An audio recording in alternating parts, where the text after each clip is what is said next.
Friday night fights, but I obviously couldn't do that last night because I only got 3 hours of sleep before we had to go do a yard sale this morning. I had to get up at 5:30 a.m. So there wasn't any way that was happening.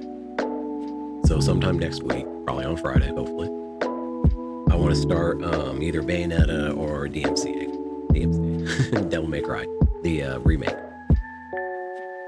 So that's the plan for that. Probably going to be Stardew again on Wednesday, because that's a real chill day for me.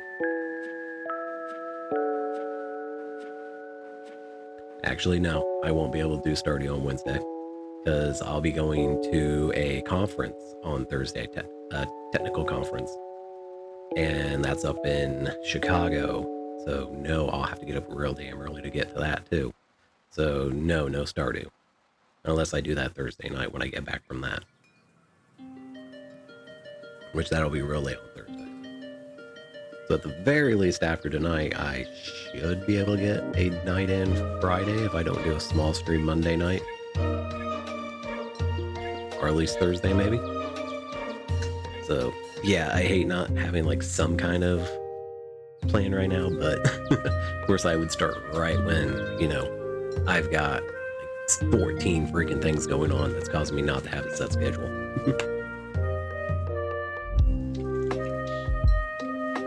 But what's the better way to do anything than just, you know,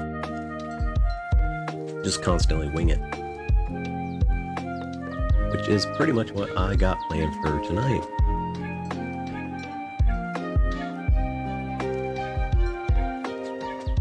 I'm thinking of doing 3 rather long videos tonight. Like I said, it's Spooky Saturday Night Spooks. So, aka, it's the same shit I do every stream. Because, like I said, I want to get on the schedule, so I want to get the spooky stuff on Saturdays, because I like the alliteration.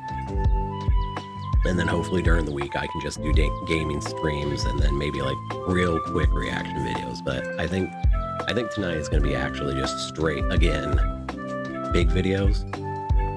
So what I've got an idea of is, it's 2 videos. I don't know how far he like goes into both of them, if they overlap too much, but it's Wendigoon's Mandela Catalog videos. And then after that, it's the What Are the Walton Files by Nexpo. So I'd like both those series. I know a decent little bit about them. I mean, as much as you could know from the little bit of information they give you. So I think those would be fun ones to actually go over tonight. So I'm gonna go ahead and move myself over here. And of course I didn't turn that off. Go ahead and turn the music off. And let's get this first video everybody. ready. Today we are going to talk about what is, to me, the scariest series currently running on YouTube, and that is the Mandela Catalog. The Mandela Catalog comfortably finds itself in that space of analog horror that encompasses informational videos as well as personal recordings. Through a combination of creepy atmospherics and horrific visuals that have all been combined with this sort of VHS overlay, the series does a great job at not only providing scares, but as we're going to look at today, providing an insanely interesting hidden story. And I'm not trying to overhype this up. I watch a lot of ARGs and I've covered a couple on the channel. However, when it comes to what the background plot is, to me this one is the most interesting. And I'm not saying that to downplay any of the other ones, those are fantastic as well, but this one's really got something special going for it. Not only that, but if you're like me, and horror's subjective, and that's what's so interesting about it, right? Like what could be scary to you, I may be perfectly fine with, and vice versa. However, I've got this really like weird, uncomfortable fear for things within the uncanny valley, specifically things with flipped human features. So for example, things like tall eyes or abnormally wide mouths. Just Little inhuman details like that always get to me. And don't worry, because this series has an abundance of it. I have no idea what I'm going to do for the thumbnail yet, but I'm legitimately considering just like making it a black title card that's like, I don't want to scare children on the internet, so click on the video if you want to see the scary face. Because again, you may look at it and think it's nothing, but I look at it and I have legitimately lost sleep over this series. There's a couple characters, and I'll point them out when we get to them, that I have like seen as I've been going to sleep. Like every time I close my eyes, I just think about him, and slept with the lights on for 4 days after watching this. So needless to say, it did its job. So I've spoken to Alex, who's the creator of the series, and not only is he a fantastic guy, but he helped me out with some of the direction for the presentation of this. Also, his Twitter will be linked below. I encourage you to give him a follow. However, whenever I first messaged him, he was excited to talk to me because he watches the channel, which is really cool. I appreciate it, Alex. One of those But things. But he also, as soon as I messaged him, he's like, yeah, you want me to tell you the whole story of all the secret stuff that's happening? And I said no, because that takes all of the fun out of it. However, something that he did give me was a recommended order to watch this series that may make more sense to a new viewer. So what we're going to do is I'm going to give a straight run through of the plot points, the beats, and the individual scares that happen within each episode, because trust me, there are a lot of them, to make sure that we're all on the same page. And then I'm going to go back through and reveal a lot of the hidden secrets that most people miss on their first viewing. And then we're going to use all that information, put it together, and I'm going to show you why, in my opinion, this is the best hidden story in analog horror today. But before I get into that, let me get into this. Because while it is scarier with the lights off, I need to make sure that I can keep the lights on. So insert ad to be determined later. Right. And speaking of lights, why don't we do something about these lights? That's better. See, now that summer's over, we can finally get to my favorite time of the year. And if you haven't guessed, that's spooky season. The one time of the year I can do stuff like this and people don't immediately call the police. And today, I'll be honest, I am so excited to tell you about a service that I've been using for the past couple years, and they finally said I can do an ad for them. So today I'm here to tell you about Shudder. If you love this, because most kidding have their up by some ever, as well as all the other new stuff that they're coming to the series, scariest movie trilogies to come. And let me tell you, filled with stuff they have coming out that's new, as well as a ton of anthology series coming out soon, documentaries about behind the scenes of this video. You probably get the description today at shudder.com. I never got to see the rest of them. You will, in my opinion, shudder.com,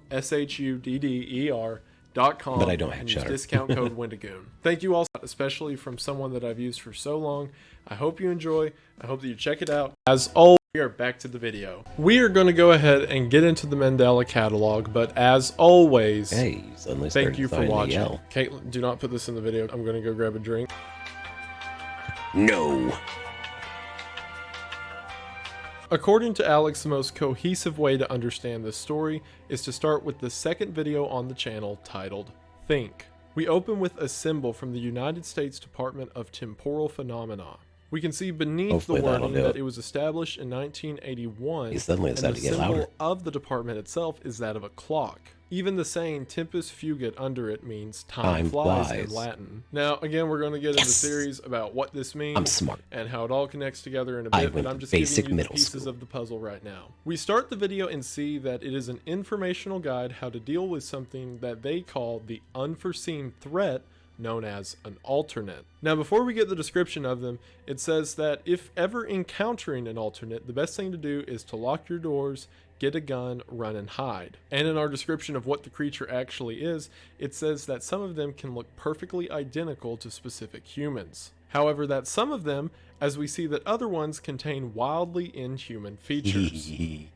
It says that the alternate's way of attack is that it performs a method of psychological warfare. I hate it, but I love body horror, and this is kind of like that. It's weird type of it, but it is kind of body horror in a way. What appears to be two distressed humans. Now, what's interesting is that we're given a lot more of the pieces here than you may think after you finish the series. So for now, keep in mind that these alternates do a form of psychological warfare and can appear to look as a specific person. So we then see what the actual think principle itself is. Think is an acronym for what to do if encountering an alternate, which is first step to tell an authority figure, then hinder the alternate's movement, identify the class type, neutralize the already alternate, scary. and finally, kill yourself with the message, "There's not enough room for the two of us." Yeah. So in order, tell an authority figure, find a way to get away, try to identify the kind that it is if you can, and then if killing it doesn't work, take out yourself. What's interesting is the message at the end that says there's not enough room for the two of us. Exactly. This implies a couple things.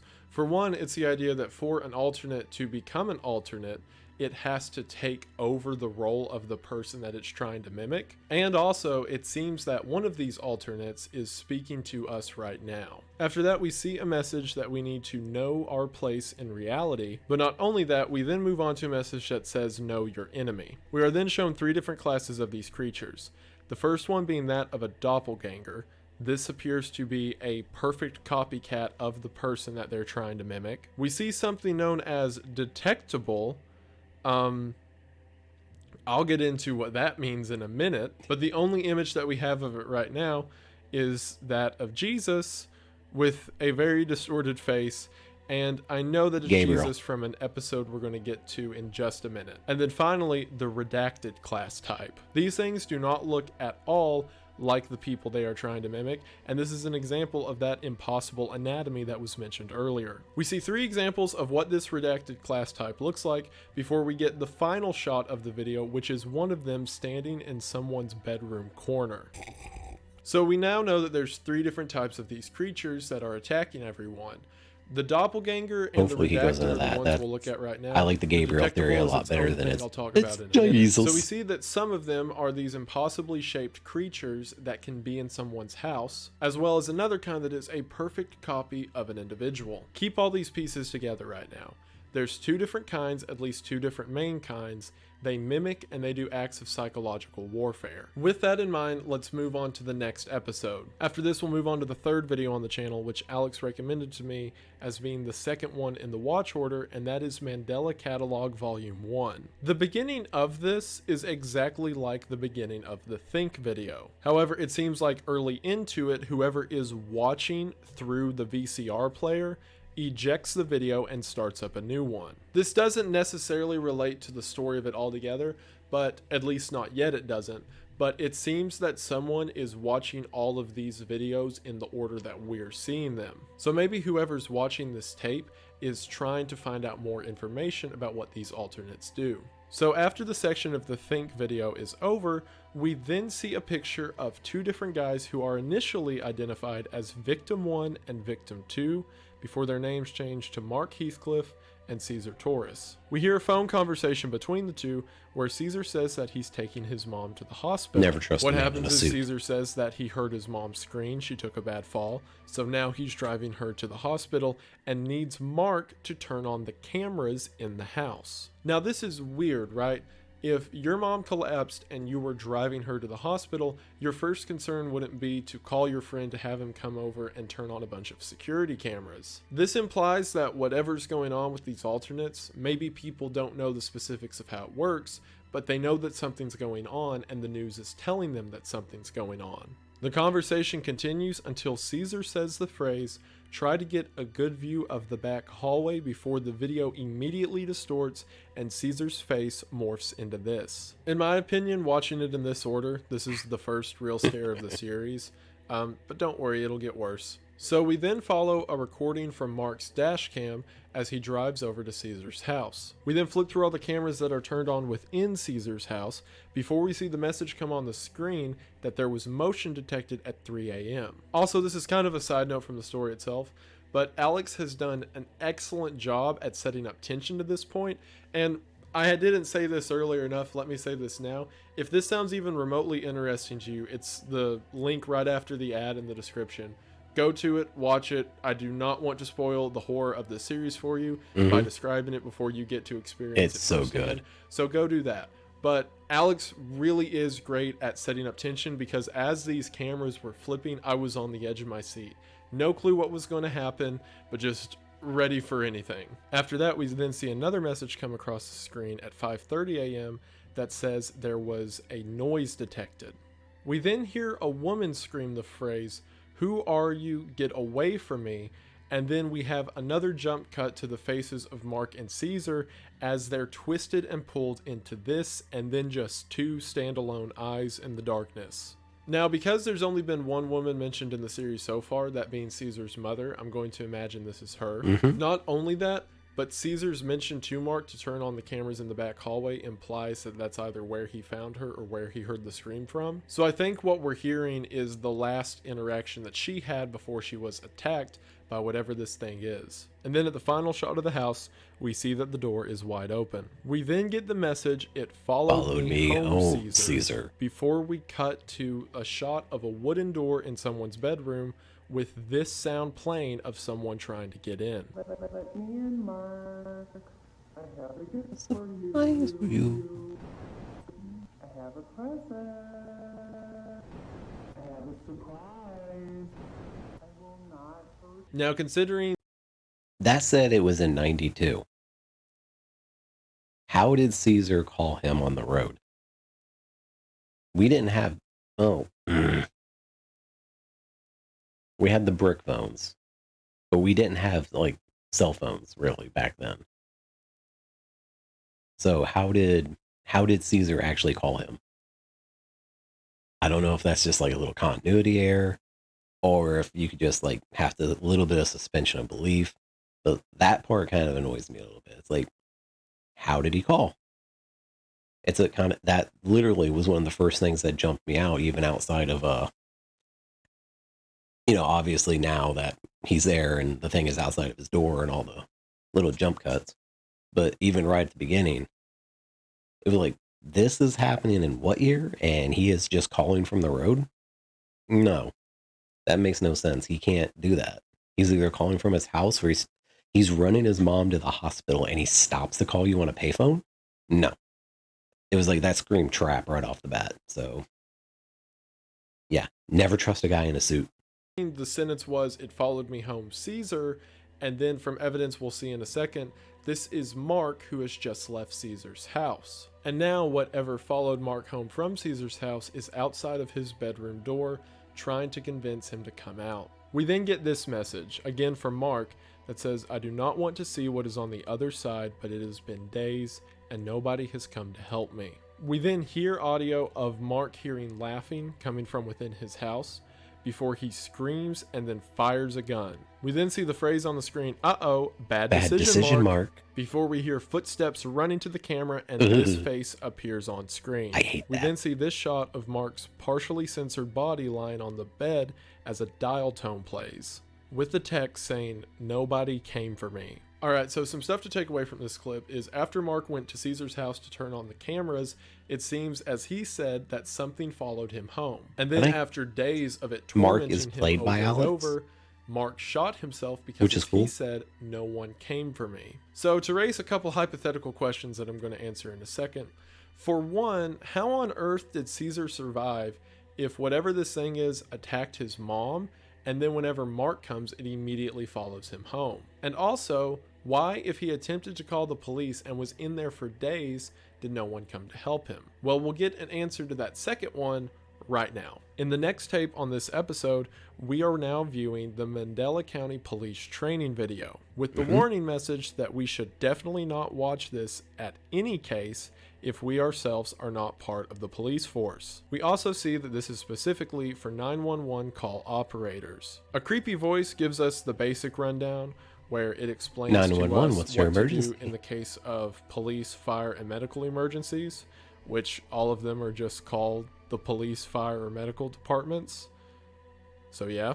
Before we get a secret fourth option that can occur, and that is an encounter, to which it specifically says, and remember, this is for anyone who is a call operator in Mandela County, do not help a caller reporting an alternate encounter. So, for one, that explains why no one came to help Mark, because they're specifically told that they can't help them.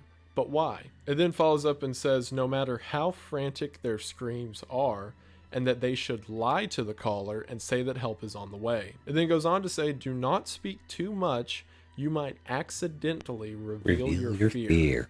Before the line, "Nothing is worth the risk," is repeated over and over. So initially you may watch this part where it says that the police shouldn't help anyone who's dealing with an alternate and think that they're in on it. However, that last sentence makes me think otherwise. The part where it says, do not talk too much, you might accidentally reveal your fear. If the police were for some reason in on this, why would they be afraid to reveal their fear to this person who's about to be a victim of an alternate attack? Or alternatively, what if they don't want the alternate to know what they fear? Hence the phrase that follows afterwards, nothing is worth the risk. We then move on to the final tape within this video, which is titled Toddler Stress Assessment, where the idea is you are supposed to record your child's response to various media. Again, I'm a dad. I hate this shit. Most of these horrific tapes do. But then we see the message, Daddy didn't tuck me in, and there is a man in the closet. After this, we then see a book that a kid has wrote, and that kid's name is Mark, and he wrote it when he was only 4 years old. Now, it is a common rule in storytelling that if you have two characters, never name them the same thing, ever. That's just mean. Because we already have Mark Heathcliff from the tape that I talked about a minute ago, and now we have a different Mark. So it can be safely assumed that these two are the same person. And as a matter of fact, that's something I confirmed with Alex to make sure he wasn't being a jerk. So this is the same Mark later in the one entries day too. have an alternate within his house and resort to suicide to get away from it. The book is titled The Scary Night, and it goes as such. Daddy didn't check under my bed last night, so I went to Mommy's room. I was scared. There was scary knocking at the door. And the scariest part is walking by the dark room by the stairs. We then see a diagram of this dark room by the stairs that Mark's referring to. Almost at Mommy's room, then I saw the man in the corner, and then I fell asleep, the end. With this being the diagram of the man in the corner. And then finally, in the second section of this video, it then says we're supposed to record our child's reaction to visual stimuli, and after some normal images of cats and balloons and white people and all that stuff, we then see an image of this dark room by the staircase that Mark was referring to, and then finally we see this, with the message next to it indicating that this is an intruder. And that's the end of Mandela Catalog Volume 1. Alright, so that final module connects a lot of the ideas of what we've got so far.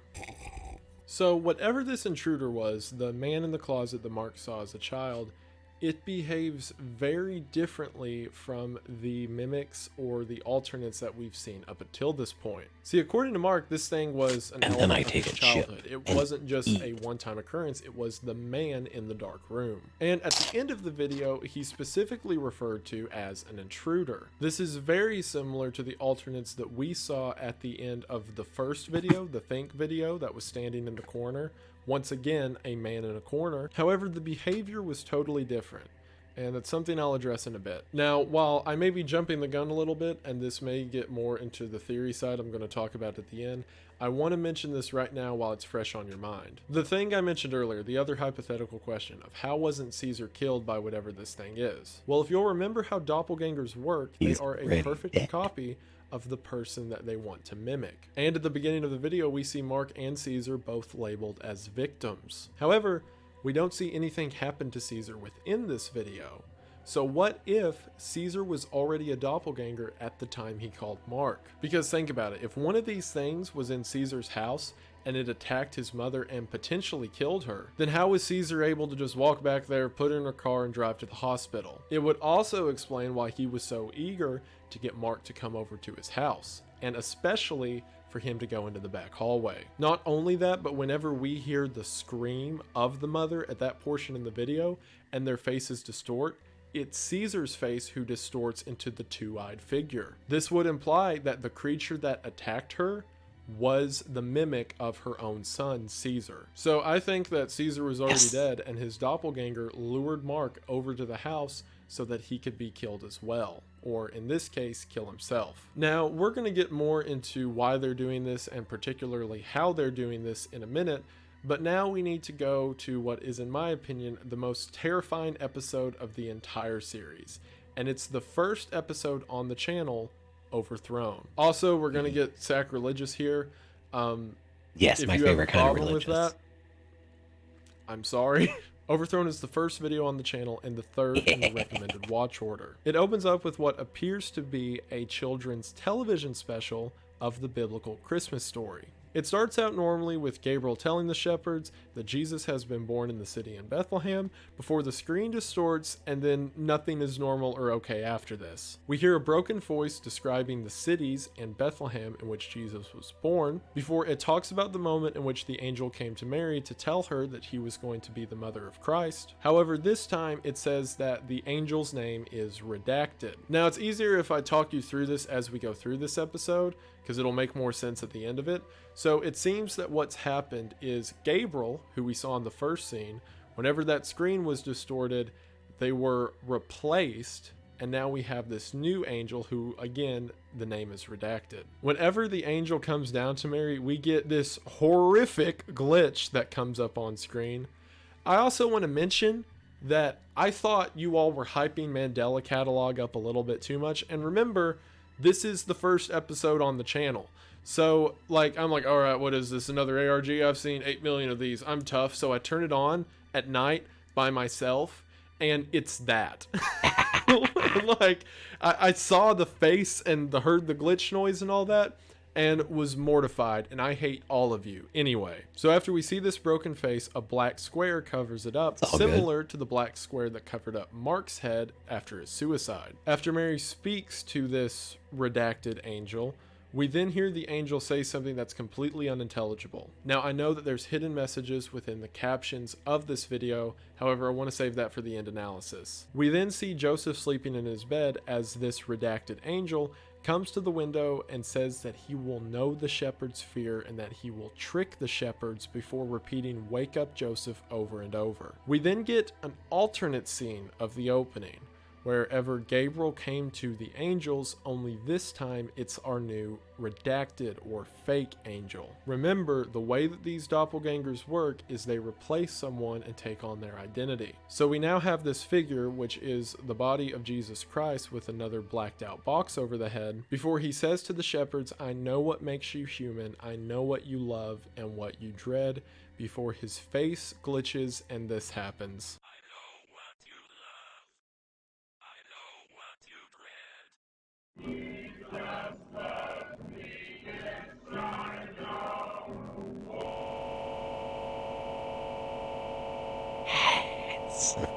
Now, it may just be the fact that I'm a Christian and have been raised in church all my life and stuff like that, and the fact that little uncanny stuff gets me, but the combination between the distorted music and the face and everything put together absolutely destroyed me for a while. Like I said, that whenever I've been going to sleep, I keep seeing this face over and over.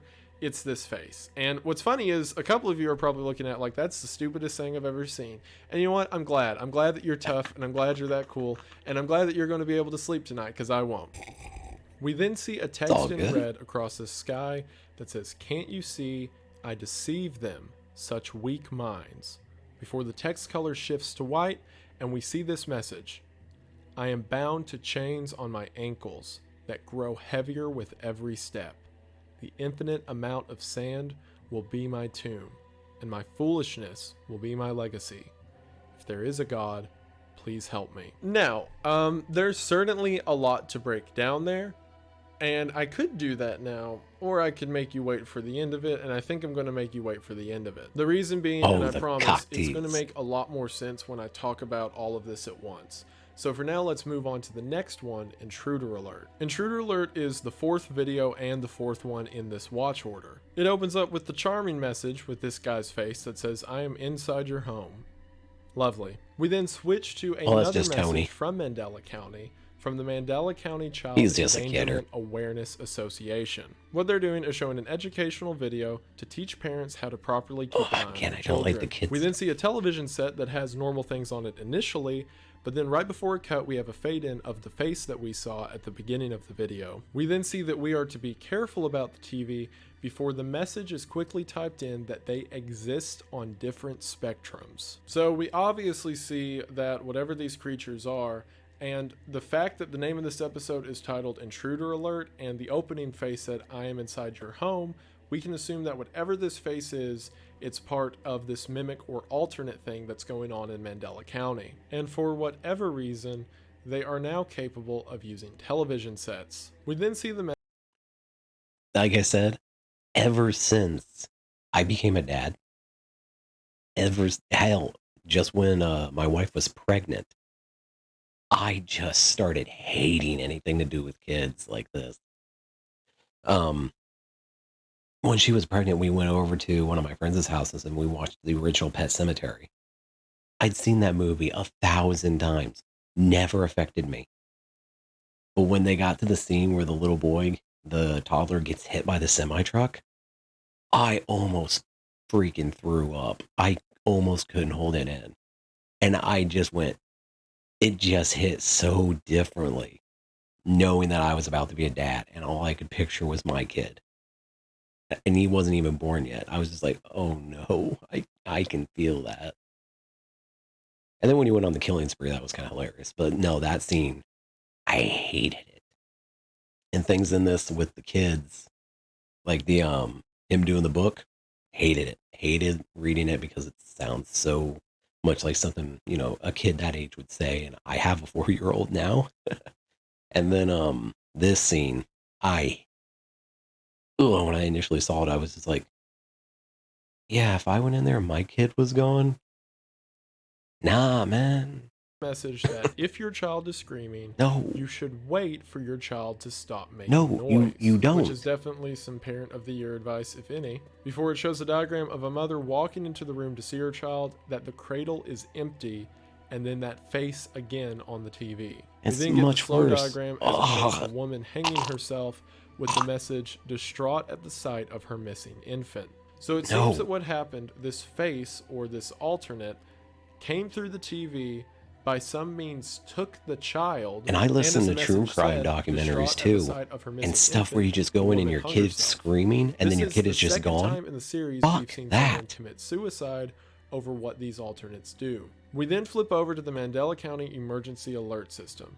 That says across 4 counties there has been 3,426 missing children. I don't even know how this is just a Mandela County problem anymore. Like, if that many kids went missing, wouldn't like the military or Batman or someone get involved? We get the important details about the TV immediately after, as the message then says to keep kids away from the TV and anything that can produce frightening imagery. We then cut over to what is a Mandela County police investigation of a suicide. It says after they heard the child crying and a crack, they could not find their child, to which the mother then committed suicide.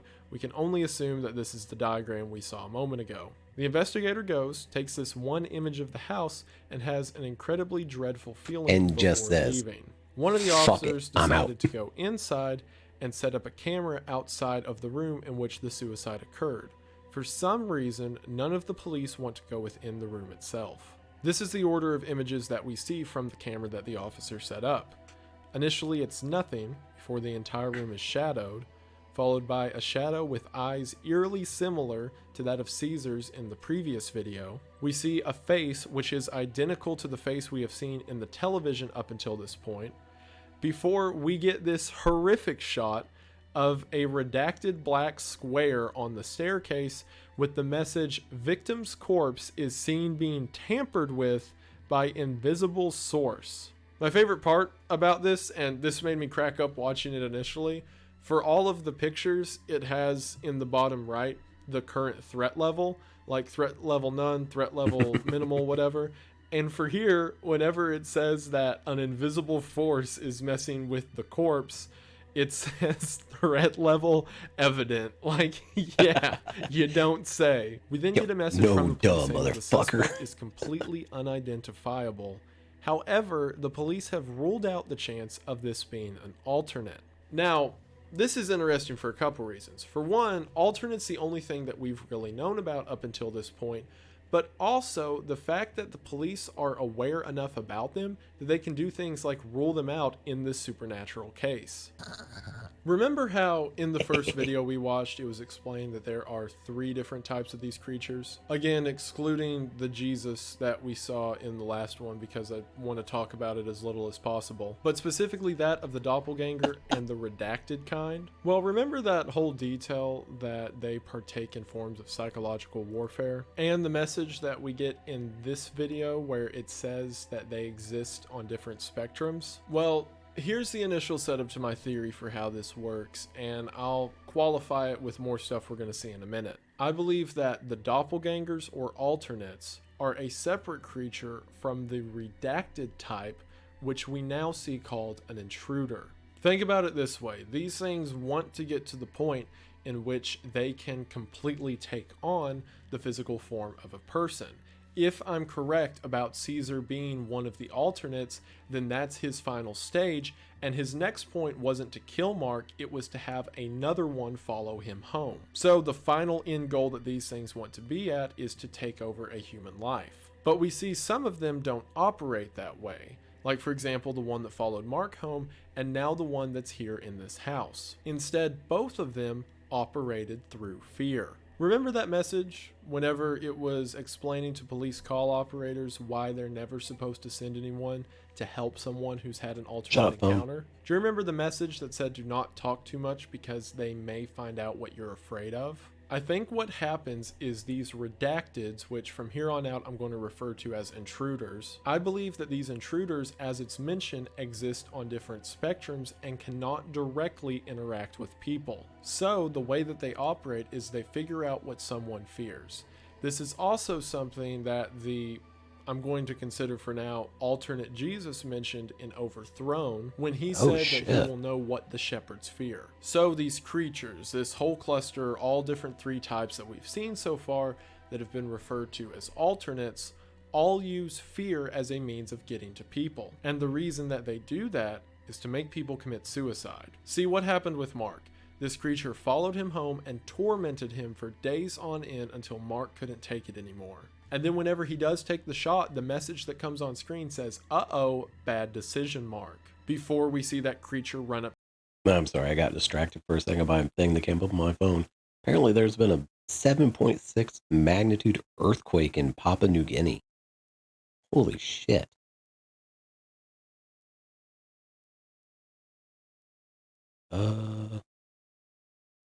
Depths of 80 kilometers, about 50 miles. The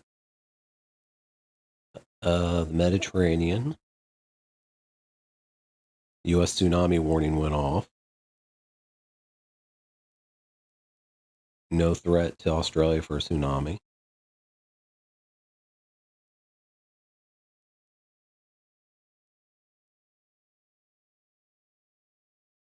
Earthquakes are common around there. It's the Ring of Fire. That makes sense. There was one this same magnitude in 18. Killed more than 100 people. Ugh.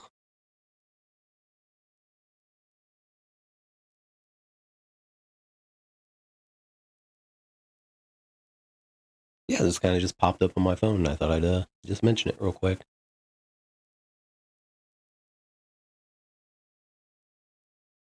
Hopefully people over there are okay and nobody got hurt. But if it's anything like the one in 18, I mean, those things hit quick, and if they're in that area, hopefully they were all prepared for it. So, good vibes towards New Guinea. Good vibes towards them. Hopefully nothing too bad. Up to the camera and supposedly put his face in it, as if this creature has been waiting on the edge of his seat for the opportunity for Mark to kill himself. And then what do we see here in this tape? We see that whatever this face is, whatever this thing on another spectrum is, the intruder has come through the television and stole this mother's baby, and as it says, at the sight of her missing infant, killed herself. But not only that, a few hours later, while the police are there investigating, they see an invisible force move and alter the corpse before it disappears. And the police specifically ruled out the chance of this being an alternate. The way I believe it works Just is having whatever fun these with the creatures body. are, they start out as intruders, and the way that they work This is little they are on Ed different Gein. spectrums and therefore cannot directly interact with Oh, people. I think I just made What they myself throw can up a get little them bit saying to is that. kill themselves, and then from there they can possess the corpse that is now left behind, becoming an alternate. So the story that would mean thus far is that the first victim of all of this is Caesar.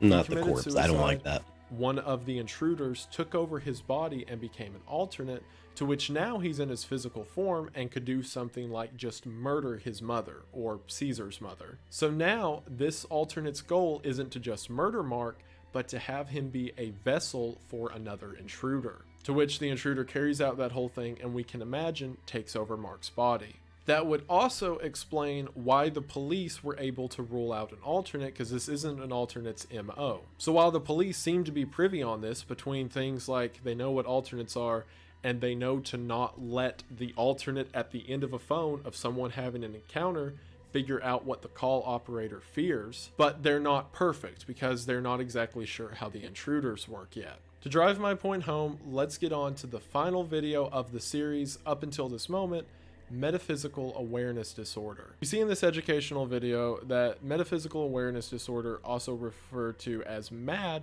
has had a 95% increase in recent cases. In the demonstration of how it works, just 95%. we see something Not a big deal. fade into existence, say something unintelligible to a person, and then leaving. It says that MAD is exposure to verbal information that is not desired to be known, and that in 97% of cases, it results in the person's suicide. This is exactly what I was referring to. Whatever these creatures are, they can fade into existence, and they have this forbidden knowledge, or as it says here, information that is not desired to be known, and they are so effective at this that 97% of people exposed to it commit suicide. So this would be the intruders appearing before people, delivering their message, causing a suicide so that they can harvest the body. So then it talks about ways to avoid MAD, and it says some I don't interesting like the harvesting stuff. It first aspect. I says don't to avoid believe it. religious beliefs. And This is what I think philosophical more. It's more. practices. We It's then get more the religious. horrifying message that if you're falling asleep and you Basically, think it's my eyes are kind in your coming in face, saying, do not "Eh, fuck open you your shit. eyes, We own this it's place now." watching. Which is the horrifying. I mean, how do you idea think I that got if here? one of these intruders are in your house and you're falling asleep, it could be right in front of your face staring at you. So don't open your eyes. This, in combination with the Jesus face I showed earlier, has been horrific to my well-being. And Alex, I hate you and love you so much at the same time. Now, before I get into a final analysis with this, I need to mention just one more little thing that also backs up my point. If you go over to playlist on the Mandela Catalog channel, you'll see something called original copies. Now, from my understanding, this is quite literally the first Mandela Catalog Volume 1 video, just in its original edits before he came out with the final version. However, there are a couple details that back up what I'm saying. Whenever dealing with the section about Mark going to Caesar's house, there is a mention of the line, "We're in your house." Now, why this matters is because, remember in my theory, it's not just one alternate doing this, it is an intruder becoming an alternate and then making Mark come over in order to provide a host for another intruder to do the same thing. So "we're in your house" implying more than one backs that up. Also, the final scene of Mark's suicide is slightly altered, and we get a message at the end, "I have a gift for you, and now I'm free." Again, if these intruders are confined to other planes of existence until they have a body to take over, Mark's suicide was a means of this creature becoming free. Alright, so we've gone through it. Pat yourself on the back. You were very brave and I'm proud of you.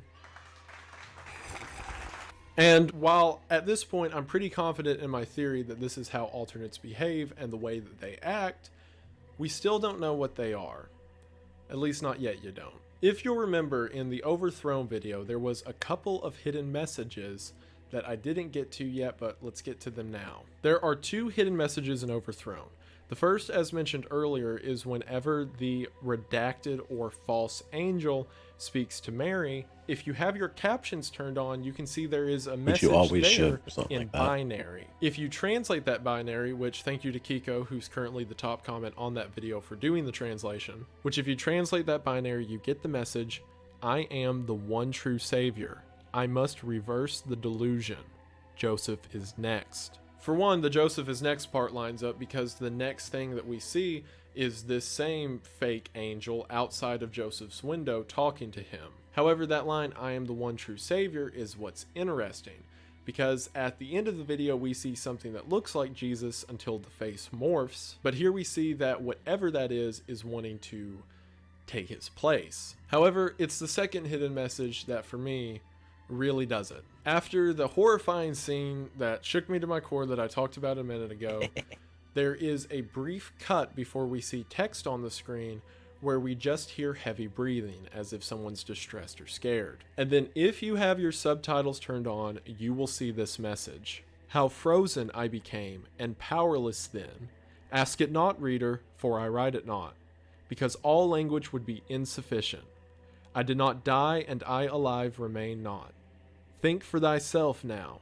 Hast thou aught to wit what I became, being of both deprived? What I just read to you is Dante's from the 35th Inferno. canto of Dante's Inferno, which Dante's Inferno is the story of a character Dante and his journey through hell. What I just read is the passage that Dante says whenever he comes face to face with the devil. So think about how this is framed. The boss. We have this creature The big that guy. is wanting to replace Jesus. He is essentially rewriting history for what A we see. little And pink then after we Puerto finally Rican see him, woman we get the on passage from Dante's Inferno Twitch. whenever the man views Satan himself. I believe that what we're seeing, and I believe the entire story of the Mandela Catalog, is that Lucifer overthrew Jesus whenever Jesus came to earth, and now history is played out not at the rule of Christ, but at the rule of demons. See, all of the lines that we've seen so far in Overthrown is of this fake angel, or Lucifer, as I'm going to call him from now on, Multiverse theory is saying a that he can be bitch, the one isn't it? true savior,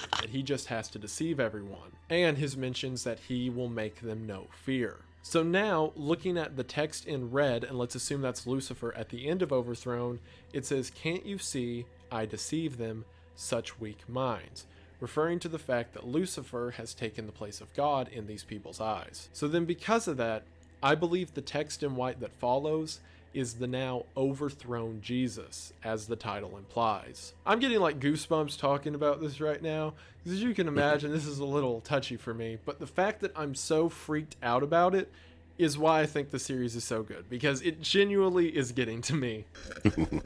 I think this final text at the end of the video, where it talks about being bound and being stuck in infinite sand, before the lines, "If there is a God, please help me," is the now human Jesus cursed to forever walk the earth because Lucifer kicked him out of his role in eternity. And also, if you think that I'm introducing religious ideas into this story, the first video on the channel is of the nativity story and the birth of Jesus. So I didn't do it, he did it first. So what does that mean for all these alternates and intruders that we've seen? I believe that these are demons priming their takeover of Earth. Think about it this way. These demons, as it says, exist on different planes. They're not allowed to cross the barrier over into our world. However, if they have forbidden knowledge and if they can convince someone to kill themselves, they can then possess their corpse in a quite more literal possession than what we've talked about up until now. And then from there, they can not only manipulate humanity, but they can get more people to be the host for these other demons. That's why up until this point, I've neglected considering the detectable of the three different kinds with the whole doppelganger and redacted thing, because I believe that both the intruder or redacted is just an early form of the doppelganger or alternate, whereas Lucifer, also shown as the detectable, is very different than the other path of demons that we've seen so far. Also, this is a bit more of a side note. It's not as important to the overall theory of the story. However, if you've watched my Dante's Inferno video, which no pressure, but link in the description if you want to, in that story, it's mentioned that if someone commits suicide, they go directly to hell, regardless of how they lived. And the fact that earlier in this story, we saw a direct reference to Dante's Inferno. Perhaps it's not only for the purpose of having a vessel to take over, while that may be the primary purpose, but also the fact that it's growing the number of souls in hell as they do it. So why now, right? If all the way back at like year 0, Lucifer was able to take over the role of God to people on Earth, then why wait so long? Well, once again, as mentioned earlier, these intruders hey, find you got to get someone to do the paperwork, right? a way to make someone so afraid that they kill themselves, which would be a very hard and slow process if done on an individual basis for hundreds and hundreds of years. However, with the new invention of television, it's really easy to make a mass amount of people afraid all at once. Remember how there was a message during the child safety time where it said that do not let your children around a television or anything else that can cause frightening imagery? Well, while these things are still in a different dimension and can't directly harm you, they're putting out messages through television, they're whispering to people, they're talking to people, and all of that. Because of that, I'm going to make the further theory off of this theory I'm already building, that initially one of the intruders has to find a way into the home. Like, for example, if everything was as easy as Mark and they could just find people and then torment them until they kill themselves, they would just do that. However, remember, Mark had to come to Caesar's house for it to latch onto him. So what most likely happens is they torment people through whispers and through televisions and everything else.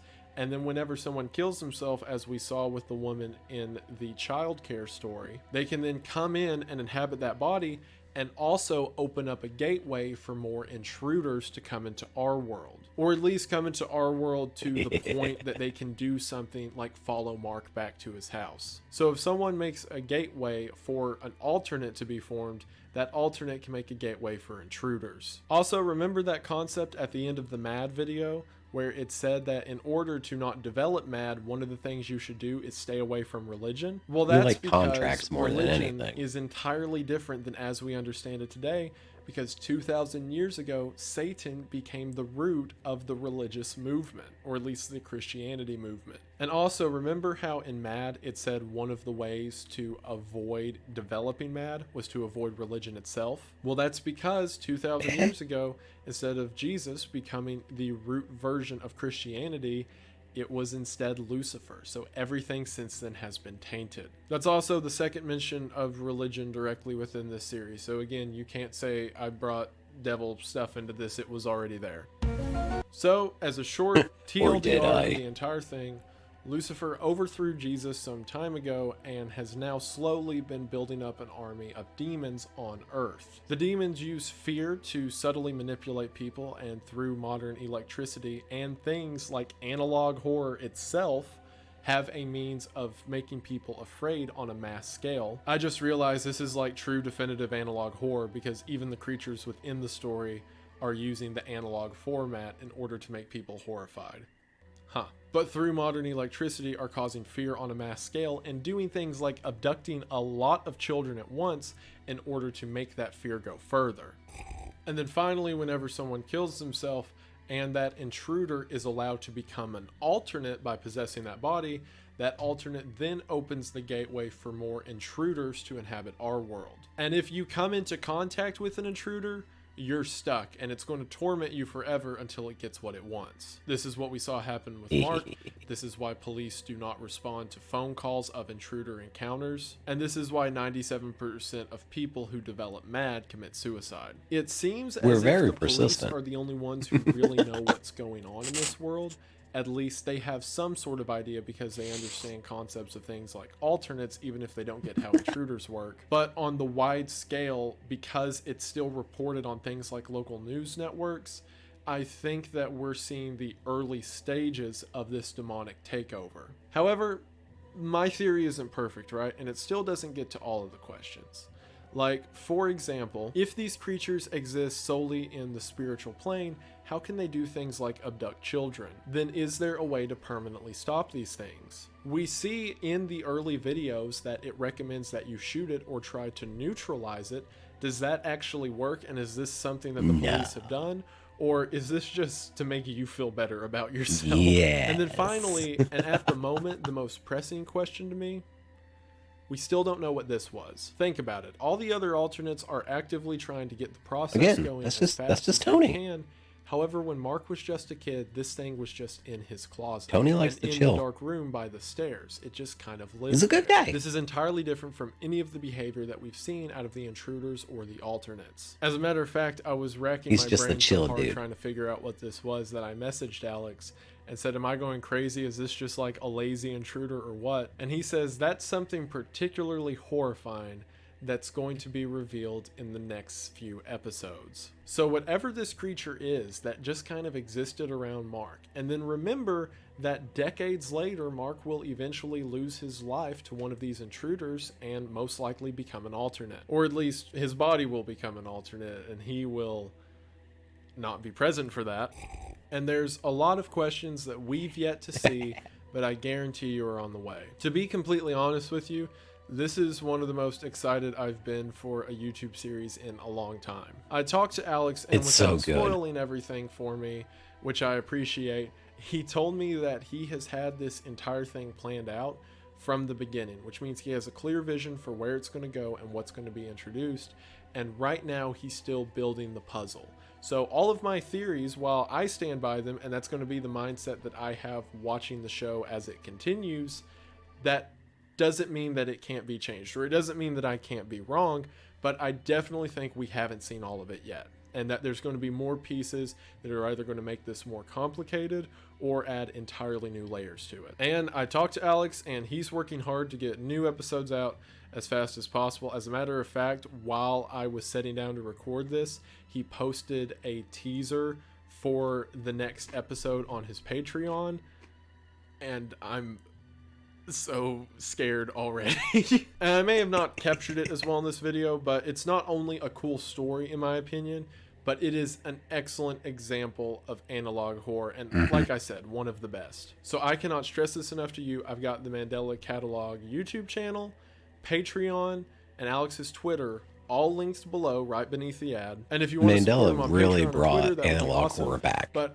I'm telling you, you've got to sub to that YouTube channel, because I want stuff like this to get attention, And kind of made it because when it more comes to art, especially not in so something niche. like the It's horror more community, mainstream now because of where, this. in my opinion, Everyone a lot of it's been kind heard of dragged out and Mandela bland after for a it came while. out. Giving Especially good when, art like, attention Jacksepticeye and makes Markiplier and all them competitive started art more watching it and competitive. stuff. Or in other words, And if then, things that are good do really obviously, well, Matt then there Pat was will be gonna more jump on it. This was encouragement right up his from not alley. just other YouTubers, but from people who do things like make horror movies. There will be more competition. But that's when he started doing like more to of the be other scarier reviews of and things to too. be better. And I definitely think that as of at this moment, if I was to go to Hollywood execs and they were to say, well, what's YouTube got that's so great with horror, I would slide them the Mandela Catalog, because for me, this really is the nail biter that I feel like he was going for, and I think he knocked it out of the park. So I've praised him enough. Check him out. Yeah, You but need to go Hollywood to would the be channel, like, well, watch it where's for the yourself. monster? It is worth Where's your the time. And where's if you've the made it this tits? far into the video, Where's the I'm glad obligatory that you shower thought scene? I was also Where's worth the your time, where's and the I blood? greatly Where's the appreciate gore? it. And thank you for watching. I love analog Hollywood and horror. horror don't I mix love anymore. like ARGs. Also, that's some. If you're still here, you get these little Easter eggs. Alex also mentioned that he is planning to add ARG elements into the series as it continues.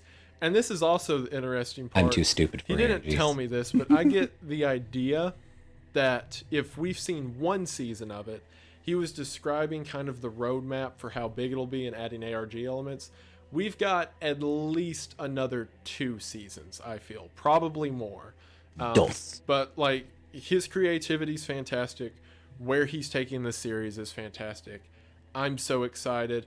And one of the reasons I wanted to do, and this is also just another cool side note, he was very thankful, which you don't need to be, but he was very kind to me, saying that he was glad I was going to make this video on the channel whenever I told him, because he was introduced to Gemini Home Entertainment from my video, and he said that that was like his inspiration to, or part of his inspiration to keep going and get it on with the Mandela Catalog, which is Nice. really cool to me. Also, this I'm going to throw this in as a hidden Easter egg. If you've watched this long in the video, this is a fun fact. So the face of the one that we don't know yet, the one at the end that I was like, we don't know what this is, the thing that was in Mark's closet when he was 4, I had asked him where he got all the faces from, because I was looking up the original faces, trying to see if there's some correlation, and the other faces, the face that was on the TV and the face that runs up to the camera after Mark commits suicide, both of those are police sketches, which is terrifying in their own right. But there was the one of the guy in the hoodie, and I believe that one's also a police sketch, but he says he got it from my conspiracy iceberg series, because he watches the conspiracy videos, and it was for the despair code. Hit the table. It was for the despair code, I believe. That was the image that was used, because that's just what people on 4chan associate the despair code with. And he saw that and then put it in. I was like, that is so cool. It's so wild to me that this creepy face that I hope is going to be a part of a huge, like, you know, online horror series, he pulled the face from one of my videos. That's so cool. That makes my heart so happy. And that was just so neat for me to talk about. It's weirdly sweet. That I get the privilege to talk about it to you all.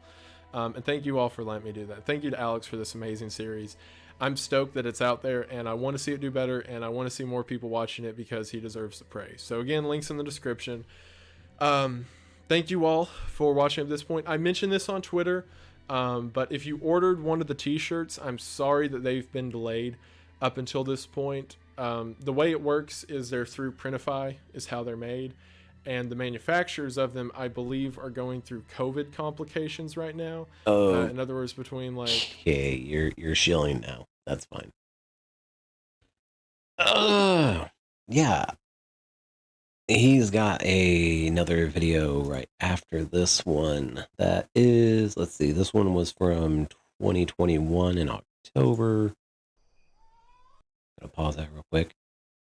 His second one, which is a lot long, about double the length, is June 23rd of 22, which should have a majority of what's came out recently in it. So before I get to that, I'm going to take a quick break. Put that back on.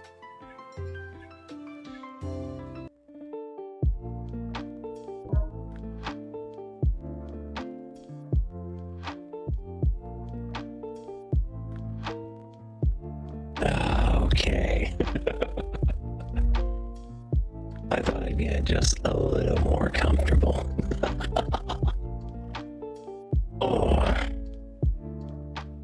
I mean, if we're going to be talking about my kind, I might as well just get rid of the flesh suit for a little bit. Yeah. I have a devil model now, yes. I like it. It took a while for me to figure it out. I'm not completely done with it. I like the hair. I like the fact that the actual physics and the hair fully work. But I do want to change like bits of the clothes and stuff. Let me go ahead and kind of...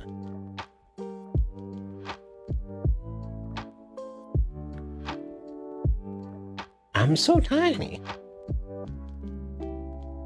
Yeah, I want to get like the clothes actually a bit better. Because of course, you know, I mean, I'm just like a lesser demon. We don't really get much. We don't get like a good allowance for our clothing. And most of the time I'm not wearing much at all to begin with. So I still have to like put on some kind of human clothes. But yeah, it's a little something at least. Ugh. So still got some work to do on it. Like I said, I really like the hair. I get to let it out a little bit.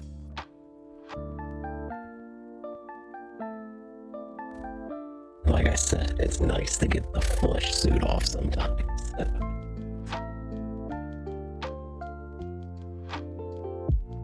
Okay, so... Boop. Hi. How you doing? Come here often?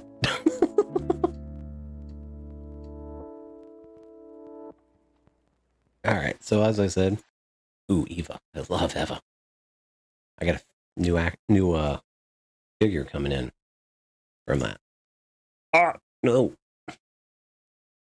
Internet, why you do this to me? So like I said, that one was from end of 21. This should be after I think volume 3 hits. So this one should have the most up-to-date information. And it's from 2022 in July. And 3, 2, 1. Fuck. It's okay. It's okay. What's wrong, honey? Everything's gonna be okay. There's no need to cry. I'm sorry. I can't be the man everyone wants me to be. These things have taken so much away from us, yet you still run to them every chance you get!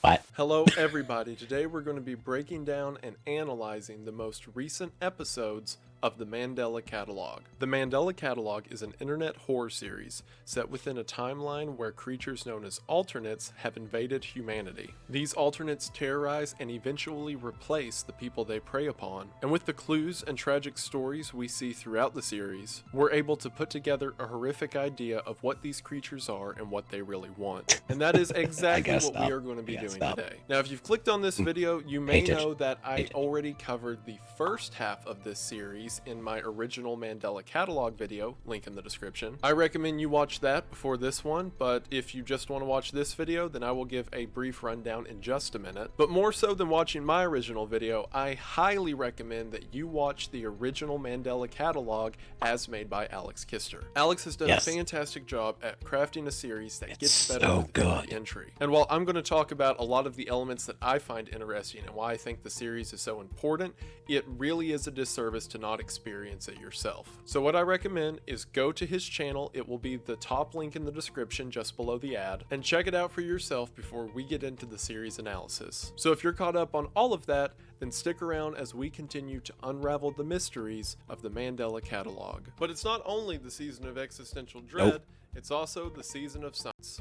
It's no one isolating, and it's because you use your head, Raycon ear. What you do, your Raycon earbuds never fall out. Stain, which is perfect. Here's a large or the Raycon do that on.com off. That is right.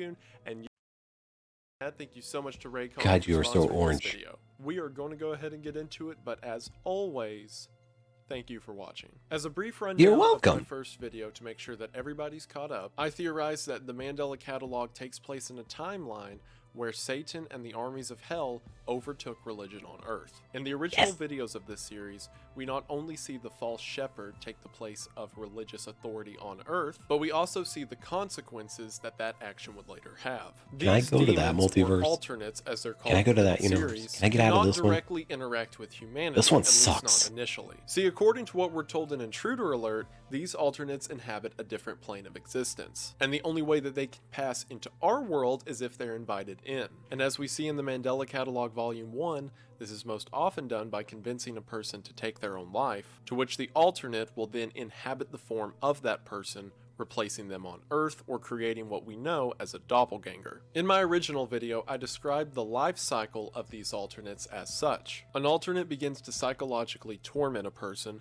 most often through MAD, also known as Metaphysical Awareness Disorder, and eventually gets that person to take their own life. Once that's done, the alternate can then step into our reality and take that person's position. This is what happens to Caesar within Volume 1. Now, in the realm of the physical, the doppelganger has no problem interacting with humanity. Again, actually, a lot of us just like coming to Earth just Caesar's normally. alternate, now taking Caesar's position, has no obviously problem we can killing take his human mother. form. Once this It's not that gateway has hard. been opened between these planes of existence, it allows more of these alternates to attach At least to in this people and universe, we manipulate have them to usually through make fear. contracts. And it seems that once an alternate has attached to you, there's no way out other It's than usually taking yourself some kind out of the magic or picture. something like The that, unless reason they're that the these greater alternates have been demons. around for thousands of years, That's but usually why they unable send to us act out here. until the timeline of the Mandela Catalog is because I'm due to the failing nature at my of them job. existing on different spectrums of reality, they had very limited contact with people until advancements in technology such as television. And now that these new advancements in technology exist,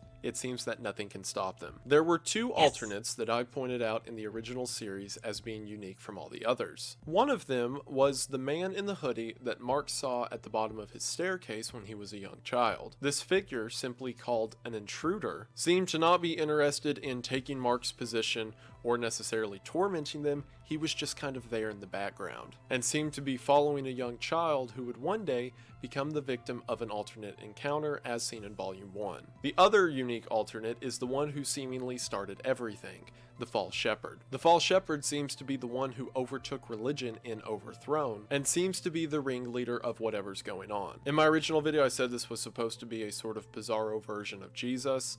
Other people have said it's supposed to be the angel Gabriel. However, I don't think it really matters because the two would serve the same function in the story, and I'm just going to keep calling them the false shepherd because I think it sounds cool. And also, another thing that I saw in the comments a lot on that last video and other places is people were considering the story sacrilegious because it dealt with themes of religion like that. And as a Christian, no. This is the same complaint people had about Doom whenever those video games came out, because they figured, oh, the game contains demons, therefore it's anti-religious.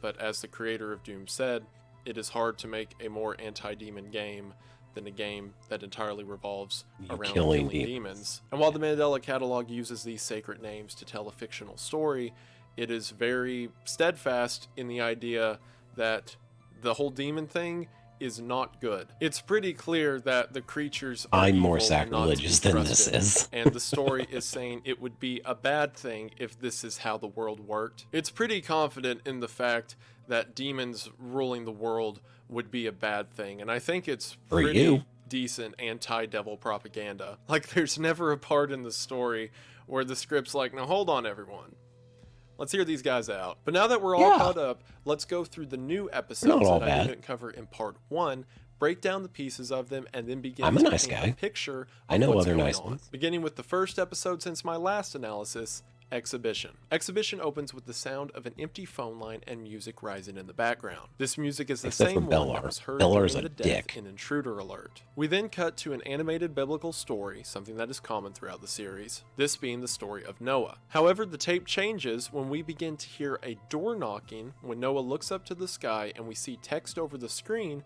that reads Type 2 Detectable. Type 2 Detectable is the title of the false shepherd in the original Mandela Catalog videos. So we can assume that Noah is being contacted by the false shepherd. We then see a picture of a young boy and girl at church before we're told that this is evidence in the Mandela County investigation.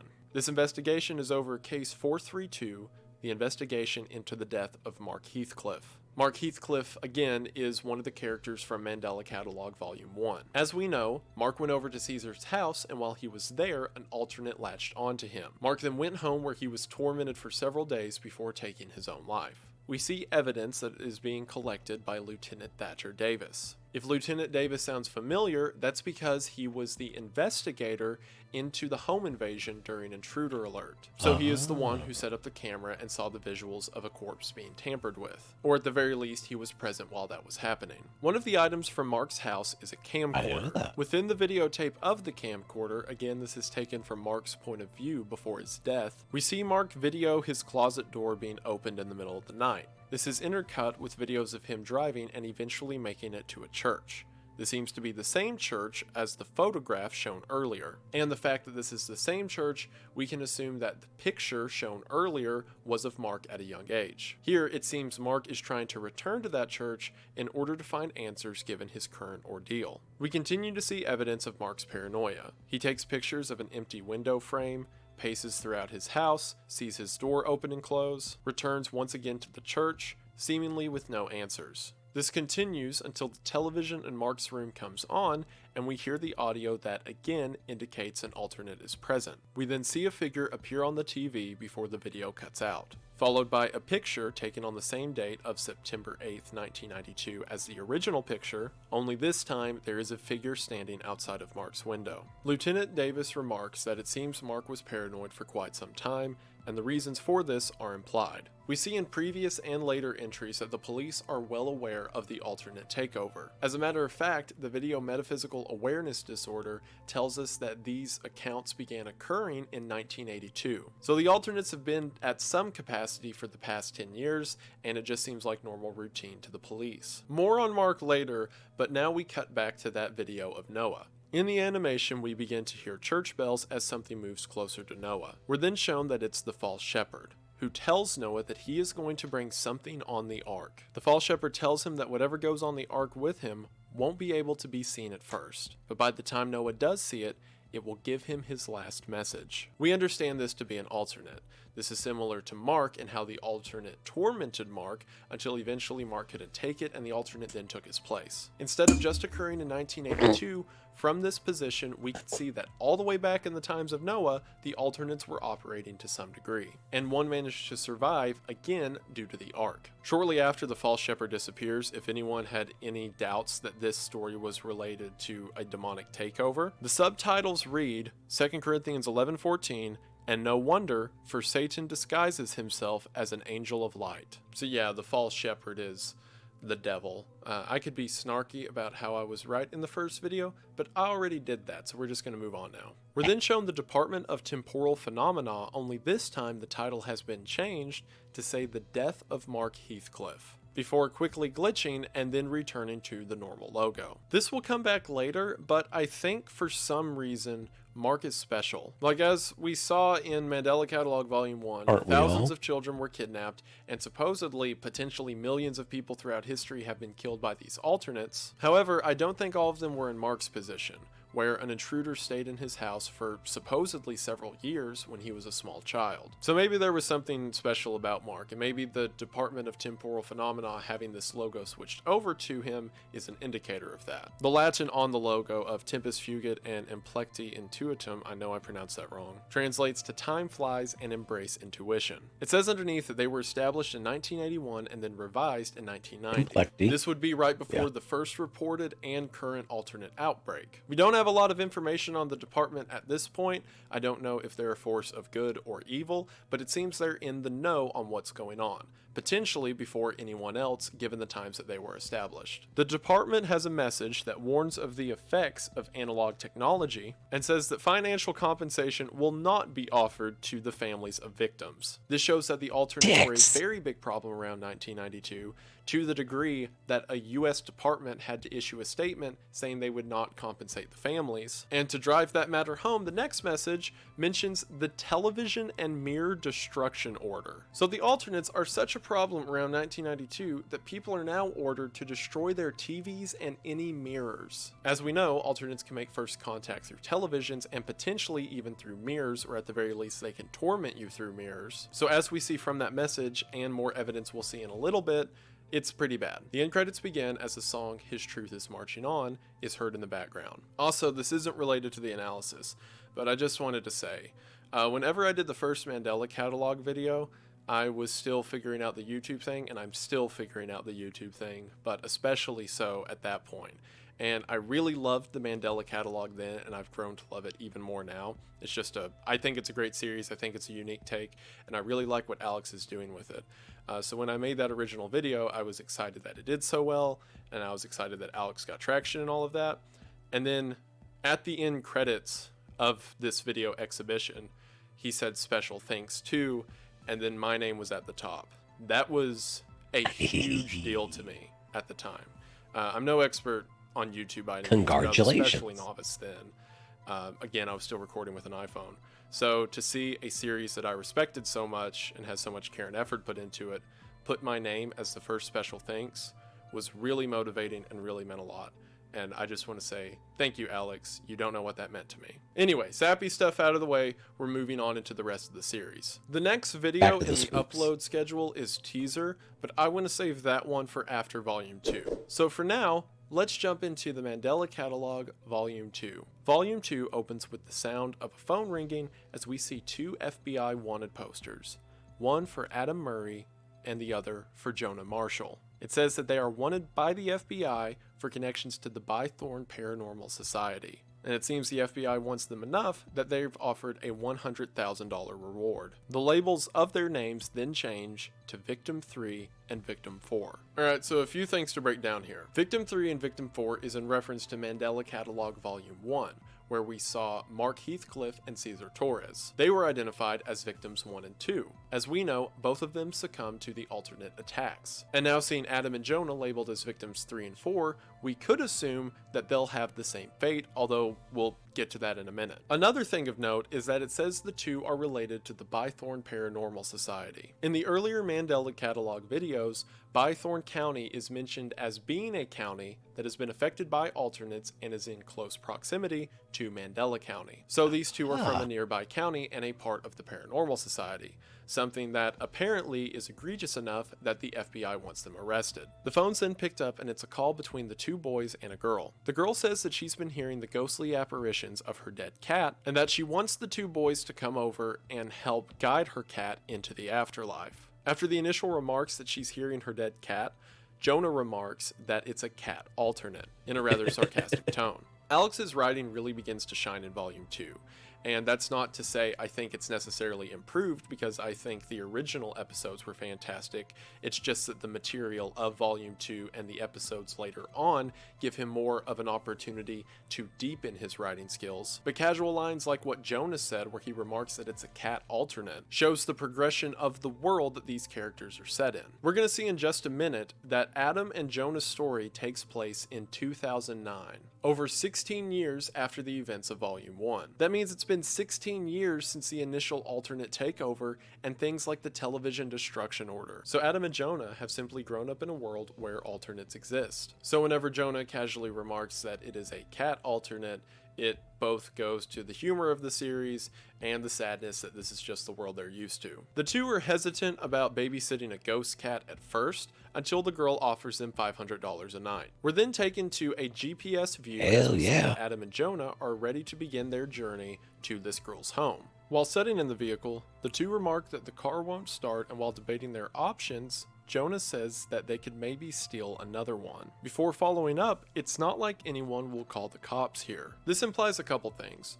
For one, we know that Jonah and Adam are on the fringes of the law because of their association with the Bythorn Paranormal Society. It seems because of that and this line of stealing another car that the two are operating outside of the law in more ways than one. The note about it's not like anyone will call the cops here is interesting as well. In previous episodes of the Mandela Catalog, we see that the police are trained to not respond to any call that may have to do with an alternate. My interpretation of that line then is that the people simply do not trust the police, because if you need them for an alternate encounter, they will not respond. Again, just clever world building being thrown into the dialogue. We then see a picture of Adam working on the car while wearing a Bythorn Paranormal Society jacket. Now, while it may not be a good idea to wear that jacket if you're wanted by the FBI for your association with the group, it is definitely a fantastic idea for you to wear that jacket through Alex's merch store, which is linked in the description. And no, he didn't ask me to do that or know that I'm doing that. I just think they're pretty cool. We then see from the following photographs that the two make their way into Mandela County. In the following footage, we hear the two having a conversation about alternates and the nature of their existence as they continue their journey, and eventually we get this shot of a cross on the side of the road. Just little touches like that.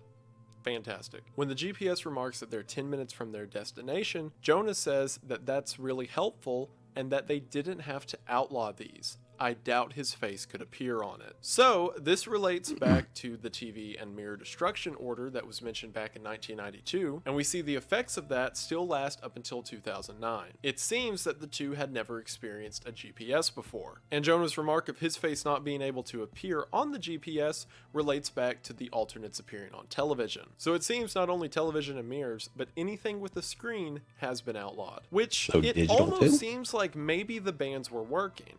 Because in the conversation we heard a couple minutes before, Adam suggests, what if alternates aren't even real? But given the prevalence we saw in 1992, it would be hard for anyone to doubt their existence. Unless the bans actually worked and made it more difficult for alternates to interact with humanity. Meaning, while yeah, it does seem totalitarian that things like a GPS or TV screen are illegal, it seems to at least partially be doing the job if alternates are now called into question. The two then finally make it to the house, and once they get there, we see that this is 1, the house 2, of Caesar 3, Torres. There was some 4, debate on if 5. this was Caesar or Mark's house. I got at least I 5 asked around me Alex right for now. A little bit of a nudge just for like clerical stuff. Come like at me, this, dude. And he I'm confirmed ripped. to me that this is Caesar's house, which means a couple things. For one, this is not the house of a girl who called earlier saying that her cat needed help passing. Me and my through the glowing green hair will afterlife. While you fuck could you say up. perhaps she bought it after Caesar's death some 16 years ago, the house is not lived in, indicating that it's not hers, and two, and more importantly, the house is still infested. See, whenever we left Caesar's house, that's where Mark picked up the alternate that eventually led to his death. So now, Adam and Jonah arriving there is not good. They then begin their 3-day stay at the house, beginning with night 1 on $1,500 January the 12th of 2009. Again, this is our confirmation that Volume 2 takes place 16 years after Volume 1. As the two set up cameras and take pictures of the house, they come across a locked door. Other than that, however, the house seems completely empty. Both of them are considering ditching the house because they don't seem to find anything interesting until a scream is heard. When this scream is heard, the GPS gives an error code of 333. To the best of my understanding, this code generally indicates the presence of an alternate. After this evidence of paranormal or more likely alternate presence, Adam becomes interested and wants to stay while Jonah suggests that they leave. So that night, on night 2, Okay, that Adam makes goes sense. inside of the house while Jonah waits outside and monitors the cameras. It's noted for this footage that exposure to the blank causes video corruption. Again, most likely alternate. Adam begins to use a spirit box to try to communicate to whatever's inside of the house. However, as he's doing this, Jonah, who is operating the radio, suddenly screams, indicating that Jonah sees something on the security cameras. However, this message continues to loop over and over. Adam believes that Jonah's just playing a game, and as he begins to get worried, the video glitches out. Again, an indication of an I don't like alternate spirit presence. boxes. It's then that a third voice joins in on the radio. The I voice think they're says, crap. "I've been I watching don't you," think they're as real. Adam and Jonah each think that it's the other one trying to mess with them. Before the voice continues, "I can see you," and the screen abruptly cuts. What are you saying exactly? Dude, that's not funny.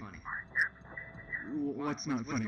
The video then cuts to another biblical cartoon, this one of Adam and Eve. Binary in audio. Eden. Oh, Specifically, it's so good. Adam's temptation to eat the apple. And as Adam begins to eat the apple, That the snake has serpent legs. laughs to the side, happy that Adam has fell into temptation. This is so...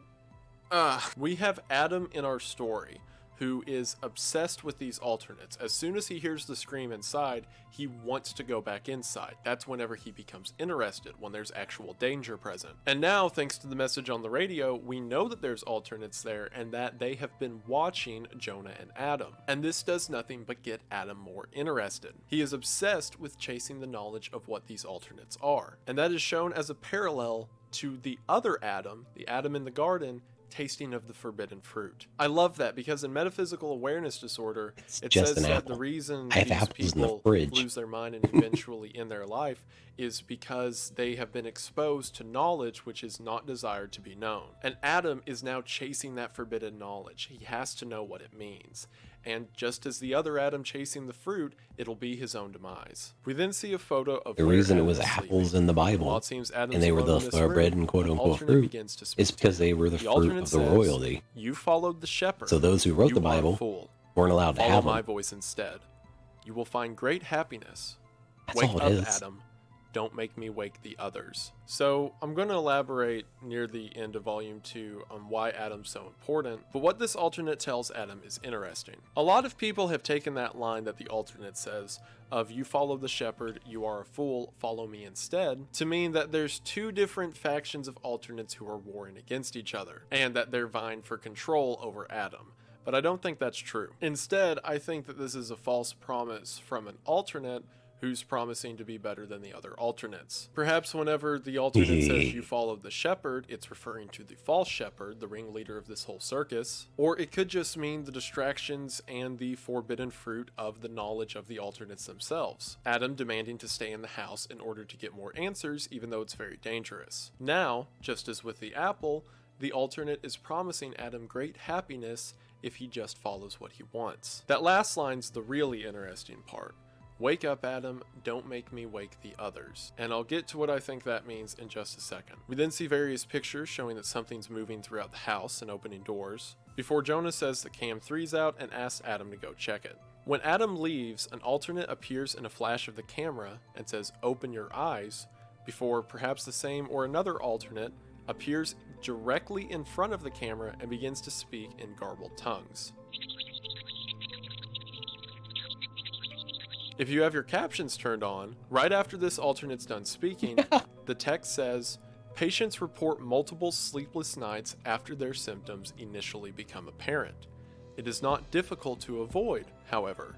The patient must try to actively seek it out." This has to be in reference to MAD. Again, this disorder that makes people become depressed and lose themselves to the alternates, which is described as exposure to knowledge which is not wished to be known. I believe that whenever Adam leaves the room and this alternate appears in front of the camera and gives this entire garbled speech, that whatever this alternate is saying is the knowledge which is not wished to be known, which is why immediately after it says it, we get an explanation on MAD. What's really interesting is that mention that it is not difficult to avoid and the patient has to seek it out. Now, perhaps this is relating to everyone who has MAD, and everyone who is attacked by an alternate or given the knowledge by the alternate slowly begins to want to know that knowledge, and that's what it means by seek it out. Or it could be a reference to people like Adam specifically, and I'll elaborate on that in a second. We then cut back to the pictures that are being shared between the two on the cameras within the house, and we see an image numbered 333, which is blank with several question marks. Again, 333 being a reference to an alternate encounter. At this point, Adam is refusing to leave the house, while Jonah is terrified outside. So, Jonah and Adam begin to communicate to each other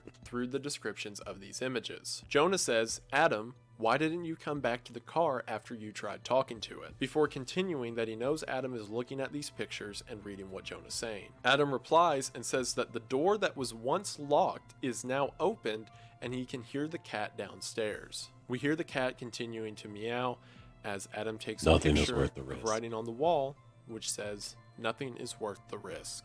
This being a reference to the police tape stating that nothing is worth the risk of an alternate encounter. The two then confront each other, and Ty and Gabriel killed the voice acting on this. I'll leave their Twitters in the description as well. Everyone gets description links this video. But the argument they have is brutal and they each act like it. Adam is almost snarky, nearly mocking Jonah for being afraid of the situation. But Jonah is horrified of what's going on and tries to inform Adam that Adam isn't immortal and one of these days he's going to get himself killed. Through the conversation, it seems like both of them have been personally affected by the alternate invasion. You're not invincible, okay? I know you thought that when we started doing these fucking death marches, and nothing happened, and I get it, but this right here is real, and you should know that more than anybody. During the argument, Jonah gets heated and says to Adam, "I wish we never looked for your blank because she's dead and gone." Adam becomes furious at this as Jonah continues and says that if he walks down those stairs, he would be joining her, and that if somehow Adam comes back, it wouldn't really be Adam. With this, Jonah drives away and leaves Adam at Caesar's house. So what did Jonah mean by that? "I wish we never looked for her, and you'd be joining her if you go down those stairs." Well, this will be shown with evidence in just a minute, but I'll go ahead and tell you now that Adam was the child who was kidnapped by the intruder in Intruder Alert. If you'll remember in that video, we saw an intruder appeared in the TV, kidnapped the child, and then, distraught at the sight of her missing infant, the mother took her own life. Adam was that child who went missing. Now, we'll get answers to how all of that happened in just a minute, but what's interesting about that now is the implications and why the alternates talk to Adam in the way that they do. See, whenever I first watched Intruder Alert, I just assumed that those children were long gone. You know, theoretically, if a demon was to kidnap, what was it, like over 3,000 children? The fate of the children is dubious at best. However, that doesn't seem to be the case, as Adam is not only alive, but seems to have no memory of his encounter with an alternate, at least as far as we know. See, these alternates are different when it comes to Adam. And everything that we saw with Caesar and Mark and even Jonah, the alternates are hostile. They're trying to get you to be afraid. That seems to be their only objective, to get someone to remove themselves from the picture so that they can take their place. But with Adam, they're not trying to get him with a spirit of fear. they're trying to get him with the spirit of temptation. As the alternate told Adam, "Follow my voice, you will find great happiness here." The alternate told Adam to wake up and then said, "Don't make me wake the others." If you'll remember, Adam was not the only child who was kidnapped by an alternate. Again, there was over 3,000. So, did Adam forget something? Was there something that the alternate trained him to do or told him that he's lost sight of and now it wants him to wake up? And is Adam potentially Like a one of Manchurian thousands candidate? of sleeper agents who have the same information? And as the alternate says, he could wake the others. That's also what I meant in the caption about metaphysical awareness disorder, where it says that it's not difficult to avoid and that the patient must try to actively seek it out. Is that referring to people in Adam's condition, people who were kidnapped by alternates at a young age? Because if you'll realize, at no point in all of this was Adam afraid, even though quite naturally, as was Jonah's reaction, fear would be the natural reaction. But instead, Adam's stoic. He's more curious than anything. Maybe it's just because he's familiar with him, even if he's not really aware of it. It's also for this reason I do not think Jonah was kidnapped as a child. Again, it lines up that 16 years ago, Adam would have been a baby, and assumedly, Jonah would be in the same position. However, if Jonah was kidnapped at a young age, I imagine the alternates would treat him like Adam, instead of how we see they treat him in just a minute. So Adam is different. Adam's special. And now he's alone in the house with these alternates who he refuses to leave as Jonah's trying to get away. Adam then walks to the bottom of the staircase and sees a television with a cat on the screen. This is indicating that there never was a cat, and it was simply the alternate within the television mimicking one. The camera then cuts and we see that our new angle is from the ground. It seems that Adam is sitting in the floor staring at the television. In front of him is the face of the intruder. This is the same intruder who all those years ago kidnapped Adam from his family. Adam asks, "What are you?" And if you have your subtitles on, you can see that the intruder responds, "You don't remember me?" before scenes from the series and faces begin to flash. We then cut to a conversation with the spirit box, as it seems Adam is now just talking to the alternates in this basement. The alternate asks, "What have you done?" And Adam replies, "I did the right thing." I think Adam is vaguely aware that he was kidnapped by these alternates, but he doesn't remember whatever it is they want him to remember. He's not afraid of them. As a matter of fact, it seems he's made an active effort to fight against them. And I It's like assume when that's the what the Fae line of kidnap questioning kids. means when the alternates ask, "What have you done?" and Adam says, "I did the right thing." In other words, turning If from anyone whatever knows they that wanted him to do into the exact opposite. However, he doesn't remember the alternate directly. This raises the question, what is it that the alternates wanted with these kids? See, initially in Intruder Alert, I just assumed it was in order to make the parent distraught and the kids were just kind of a side effect of that. But it seems now they have some greater plan in mind. But whatever plan it was, Adam forgot, and now he won't wake up. Other voices of victims from throughout the series begin to say that nobody is coming to help you, and no one knows where you are. As they say this, Adam begins to try to radio Jonah and ask where he is. We then cut back to the TV as it displays the message, "Do you understand?" I think whenever the alternates began to threaten Adam by saying no one knows where you are and no one's going to help you, that they were actually talking about Jonah. I think that the alternates have bigger plans for Adam, and this would explain why after saying that, Adam immediately begins to think of Jonah. We then cut to Jonah, who is sobbing to himself as he's driving away, as text from the GPS begins to appear saying you left him behind, along with who are you running from? You left him to die. And finally, open your eyes. Jonah seems to be scared as he's screaming and crying over whatever this entity is. It seems that after leaving Caesar's house and not having the same mark of protection as Adam, Jonah took an alternate with him, explaining its corruption and presence now in the GPS, indicated by the error code 333. And then in our final shot of the video, we see that Jonah's car is parked on the side of the road as we hear a door open and seemingly the noise of Jonah being attacked. Now Jonah's name is symbolic as well. A lot of people think of Jonah as being the man Got in who the was back seat, swallowed choked by him the out. big fish or the whale, and then the whale threw him up 3 days later. And while that's true, what a lot of people don't realize is why Jonah got to that position in the first place. See, in the biblical story of Jonah, Jonah was told by God to go to a city known as Nineveh and to preach the word of God. Jonah instead tries to run away from God and gets on a boat heading the opposite direction. It's while running away from his responsibilities that a great storm comes, which causes the men to blame Jonah and eventually throw him into the sea. While thrown into the sea, that's when the great fish swallows him and then takes him to Nineveh before throwing him up on the shore. So just as the biblical Jonah ran away from his responsibilities and was swallowed by a whale, it seems that this Jonah ran away from Adam and was swallowed by a whale in his own right. I think that Jonah is probably dead. I'm not Swallowed. positive on that. There's a chance that By a he's whale. not.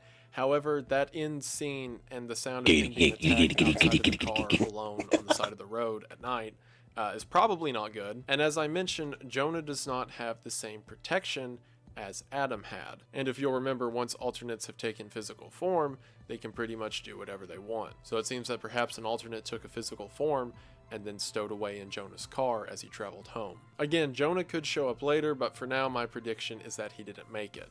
They don't have the same care for him as they do Adam. And because they were at Caesar's house, the alternate that killed Jonah could very well have been Caesar. Not that it necessarily matters, just interesting speculation. And on that note, I think that Adam is almost definitely alive. I don't think the alternates killed him in the basement of that house. They want him to wake up, not to replace him. I think the final message that we see Adam receives, the TV saying, "Do you understand?" is the alternates trying to remind Adam of his given purpose. Whatever kind of indoctrination they did to Adam and the other children they abducted is for some reason not as effective on Adam, and I think everything we see at the end of Volume 2 is them trying to wake him up. I fear that whatever the alternates wanted for Adam might have worked, because the teaser, if you'll remember the video I skipped over earlier to go straight to Volume 2, is of Adam praying to our Savior, and this audio is immediately followed up with by an intruder alert. So maybe this teaser happens after the events of Volume 2, and maybe Adam succumbed to his indoctrination. That's more so just speculation. The only thing I'm for sure is that Adam's alive at the end of the story, and Jonah's probably not. And with that, we can continue through the rest of the series. The next video is a short titled Jonah's a mymovie.mp4. It is made to look like a cheesy at-home ghost caught on tape video, before it cuts to random shots of dark hallways and creepy bedrooms. Soccer Game 2009 is Samsung the digital same camera. way, as it's still photos of the Mandela Meerkats versus the Bythorn Badgers. I guess camera flip shows are not illegal in this universe. Before we cut to what has to be illegal video of a dark yard as well as a dark room with the camera zooming in and out as if the recorder sees something. It also should be noted that this footage is said to have taken place on September the 23rd of 2009. That would mean that this is occurring 9 months after the events of Volume 2. These two shorts are just people who are having their own creepy encounters off to the side, because if you'll remember, this whole alternate thing is happening everywhere at once. So these two shorts further flesh out the world and show us that even though we're focusing on a few specific characters at a time, everyone's being affected by the alternate invasion, and these people who are paranoid of things going bump in the middle of the night have good reason to be. So now that we've seen in the year 2009 things are still going bad for pretty much everyone, let's rewind the clock back to 1992 and get a bit more information on how this all happened. Going great. And we'll do that with the last large episode of the series at the moment, Mandela Catalog Volume 333. 333 opens with a view of a neighborhood that slowly zooms in until we see the house from Intruder Alert. Also, I'm so happy with watching this series develop. Like, the original Mandela Catalog videos were done on a phone, just Alex editing them by himself. And now we've got 3D assets, and there's this overall world building and character development. By the time the series is done, we're going to have to go to a theater to watch it. I'm so impressed. We then hear a mother named Lynn comforting a crying baby before she calls someone named Jude. Lynn says she can't get the baby to stop crying, and Jude begins to ask if it's the blank before Lynn says that it's been unplugged. Again, this being an implication of the TV, meaning that the TV has caused the child to be afraid, to the degree that the mother had to unplug it. We then see from recently filed divorce papers that these two are Jude and Lynn Murray. If you'll remember, Adam's name is Adam Murray, meaning that we are now viewing the story of Adam's parents and Adam is the child crying in the background of this video. The date of the divorce is August 29th, 1992. This is within a week of Mark's torment at the hands of the alternates. As the parents continue to discuss their child, again Adam, we see the reflection of a television through someone's eye. As the reflection continues to flip through channels, we're then given the title card of 333. We're then taken to a news report from April the 4th of 1992. The promotion is of a Lieutenant Thatcher Davis and Sergeant Ruth Weaver. Davis, if you'll remember, was the police officer who was heading the investigation into Mark Heathcliff. We see during this speech for the Mandela County Sheriff's Department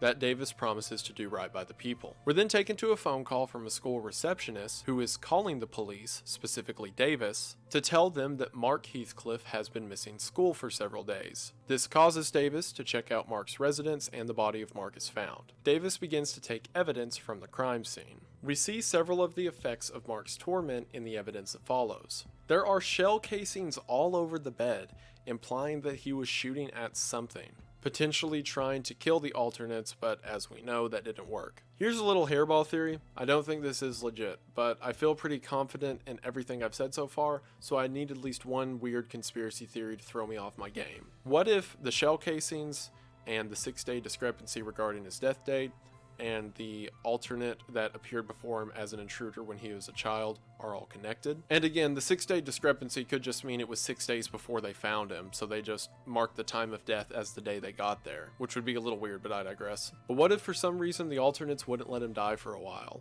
What if the shell casings weren't being used on the alternates but on himself? Again, just a crazy theory. Moving on for now. Along with the shell casings, we see that the TV is playing static and there is a video recorder on top of it. Along with that, we also see a Bible as well as a book that reads Reassurances with God Bless All written underneath the title. We then cut back to the police department where Sergeant Ruth is telling Davis that he should just let the case go because he's promoted and doesn't need to worry about it anymore. However, Davis feels invested in this case and keeps digging. We then see that there were 2 sets of fingerprints within Mark's room. One of those is Mark, which makes sense, but the other one is of this person, whose fingerprints were only found on the doorknob. Is this the alternate that eventually took Mark's place? I would say it's Caesar because he's wearing a bow tie as we saw in the image of Caesar from Volume 1, or more specifically Caesar's alternate, but it doesn't quite look like him. I think, given that it looks more like Mark as well as the shading over the face, that this is Mark's alternate, which after Mark died,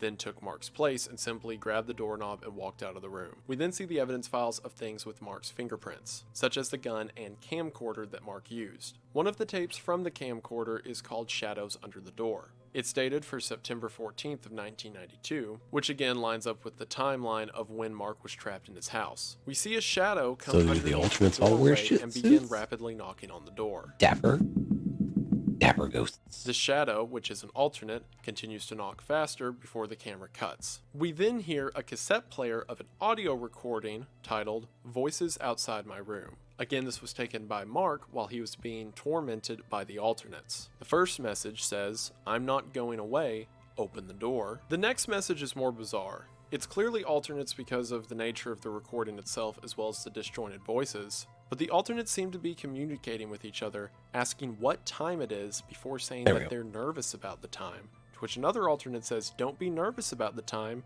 you have loads of time," possibly referring that it's taking too long to get Mark to hurry up and allow them to take his place. And then the third recording may be my favorite moment in the entirety of the Mandela Catalog, because it's just simply this.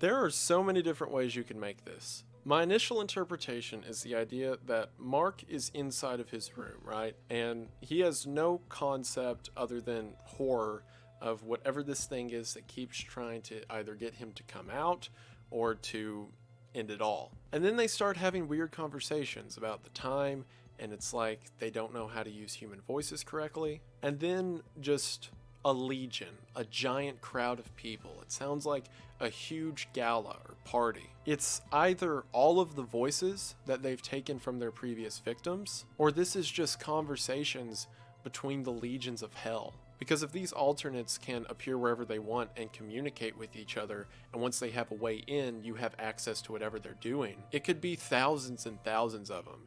And perhaps what's most terrifying about it is they're not vicious. They're not trying to tear down his door or scare him with the sounds of screams or gunshots or anything like that. They're all just talking to each other as if it's entertainment. It's like, as mentioned, you have loads of time that they don't need to hurry up or get Mark to do anything now because his fate's inevitable. Just as Noah on the ark had no other option and the false shepherd told him that it would be his last message. And everyone else in the series who has been attached to by an alternate, the alternates know that Mark's fate is helpless. So they're just biding their time because Mark has no hope. What Chilling a out. horrific Becky concept. brought That was the sandwiches. thing that kind of hit home for me of how hopeless this situation is.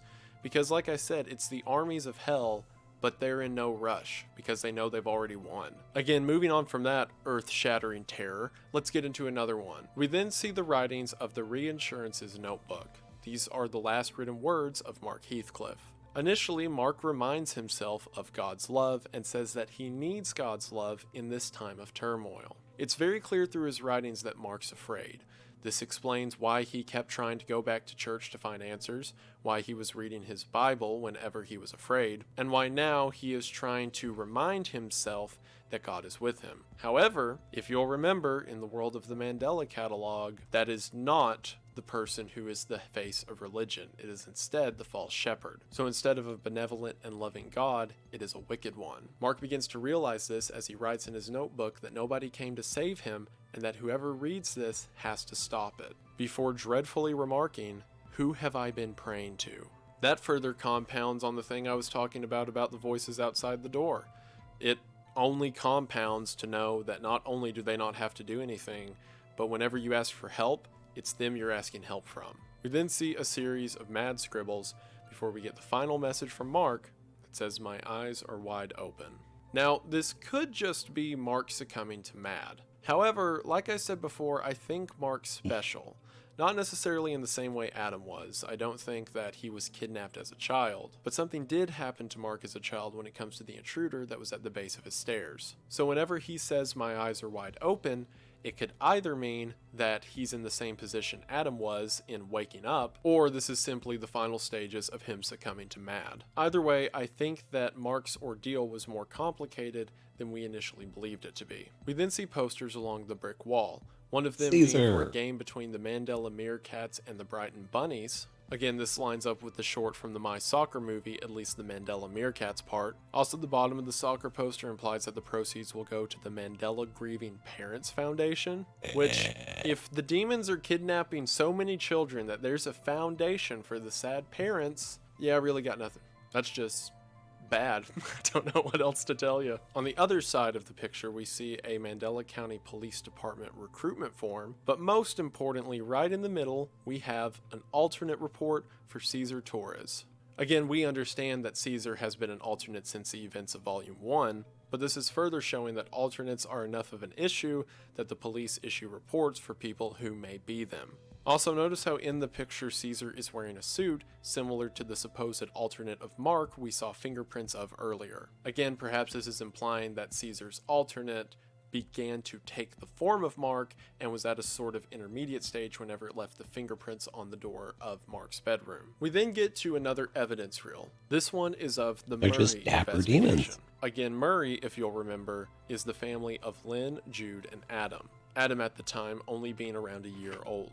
It opens with a message from Mandela Tech Daily. The man sporting this fantastic disguise is Dave Lee. Dave Lee explains that he was doing a video recovery for Lieutenant Davis. He explains that this footage is for the investigation, however he was only able to salvage a couple minutes of the footage. Doctor, So what get the hell out of here. follows is a tape that was recovered from the Murray household. This tape is called The Might of the Subconscious. This is also one of the best moments in the entire series. We're greeted by a character named Stanley. Stanley is based off of Jim Henson's character known as Limbo.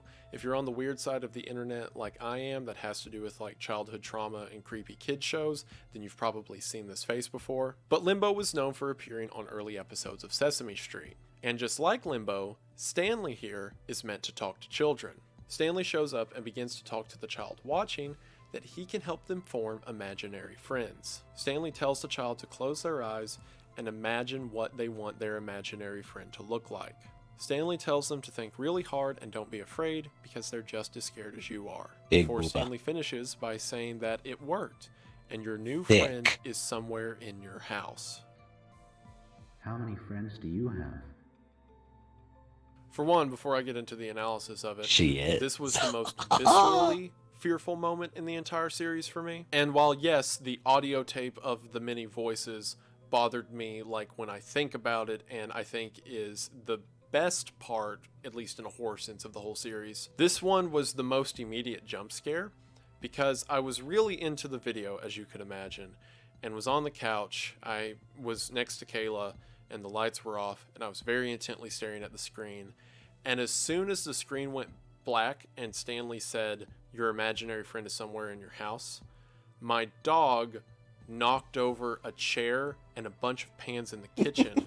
So as soon as I heard "there's someone in your house," everything fell apart. And I thought it was now a self-defense situation. So thanks, Alex. I'll be sure to mail you my hospital bills when I inevitably kill over. Unironically, though, the Stanley part is fantastic. Good The boy. idea of the Good devil dog. talking to children through a face that in the real world is often associated with a spacey sort of childhood traumatic memory that has to do with creepy faces that follow you into your dreams, and then using that for the mobile of the imaginary character coming to life through your horror story.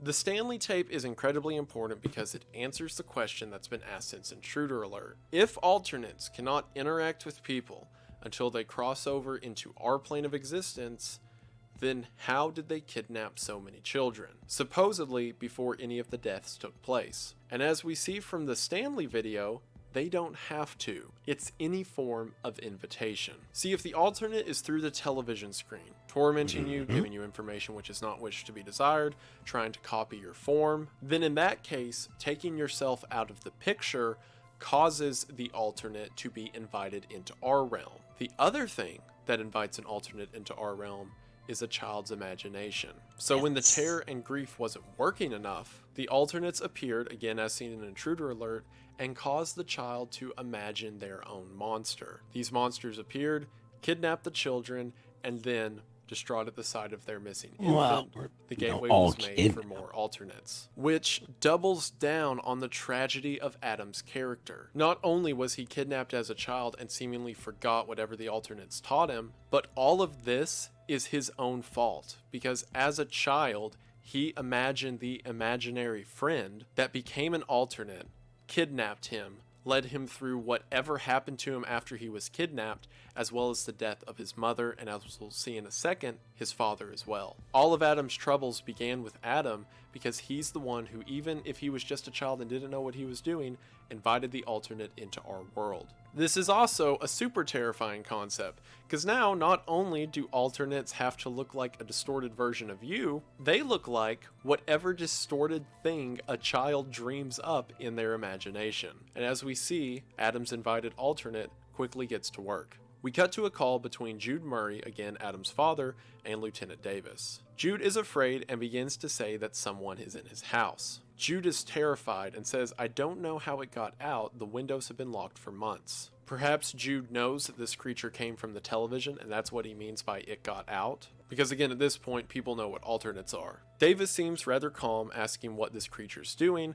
and Jude says that it's just in the corner and he believes that his wife Lynn has been hurt. Jude remarks that he doesn't want to look at its face again. Davis then asks the question, again assuming this to be a normal alternate, does it resemble anyone you know? So whenever Jude replies, "It doesn't look like anyone I've ever seen," Davis freaks out. This is understandable, right? Because this is whenever they start to figure out, just like we are right now, that children can unknowingly invite alternates into our reality. So while Davis is just assuming this is a normal alternate encounter with a doppelganger or wannabe doppelganger, and as we saw from previous videos, police procedure is to do nothing and let the person die because again, nothing is worth the risk. Whenever he sees this is something else, he panics. So he begins talking to Ruth, saying that he needs assistance at this household, and then whenever he goes back to talk to Jude, Jude isn't there anymore. Davis comes over to the house and Ruth says that several of the people who showed up are too afraid to go in. This is then when the pictures and events at the end of Home Intruder take place. Davis goes inside, sets up a camera, the camera begins to take pictures, and that's whenever the event happens where the corpse of Lynn Murray is tampered with. Played At with least the that body. corpse is tampered with after Davis and Weaver make entry into the house. When Davis and Weaver enter the Murray household, they see that the TV is playing static along with the song that, as mentioned earlier, indicates an alternate's presence. In the side, Lynn can be seen hanging. Again, this is following the events of Intruder Alert. While Davis is walking around and Ruth goes to investigate something, Ruth quits responding to Davis. Davis begins to panic and to call out to whatever's in the dark, and whatever's in the dark begins to mimic his voice back to him, before beginning to repeat the phone call between Jude and Davis that we heard earlier. It seems that whatever this thing is that's in the dark, it's trying to learn speech patterns and copy the voices of those around it. This thing in the dark begins to sprint at Davis before it stops, and we can hear a ghastly rendition of Amazing Grace as it slowly lurches its lanky arm around the doorway.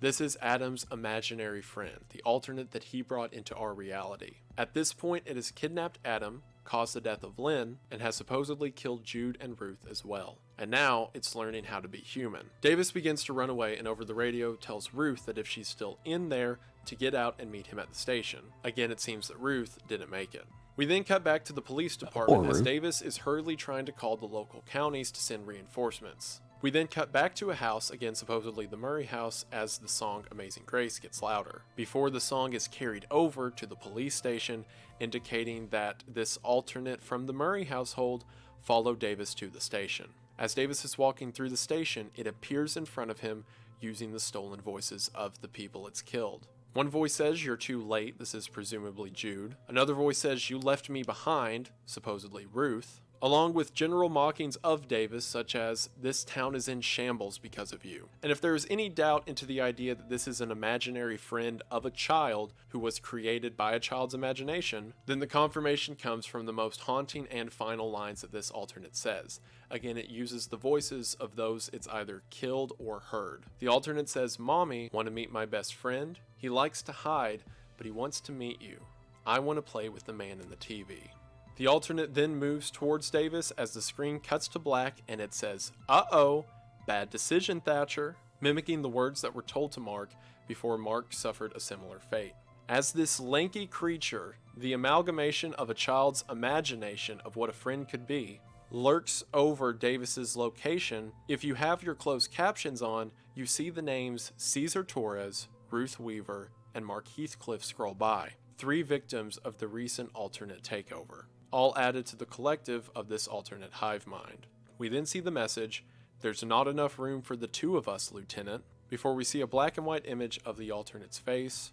The camera then takes us to the motto of the Mandela County Police Department, "Every day gets brighter," and then finally we end back on that eye watching the TV. Stop or I'll shoot! I said stay back!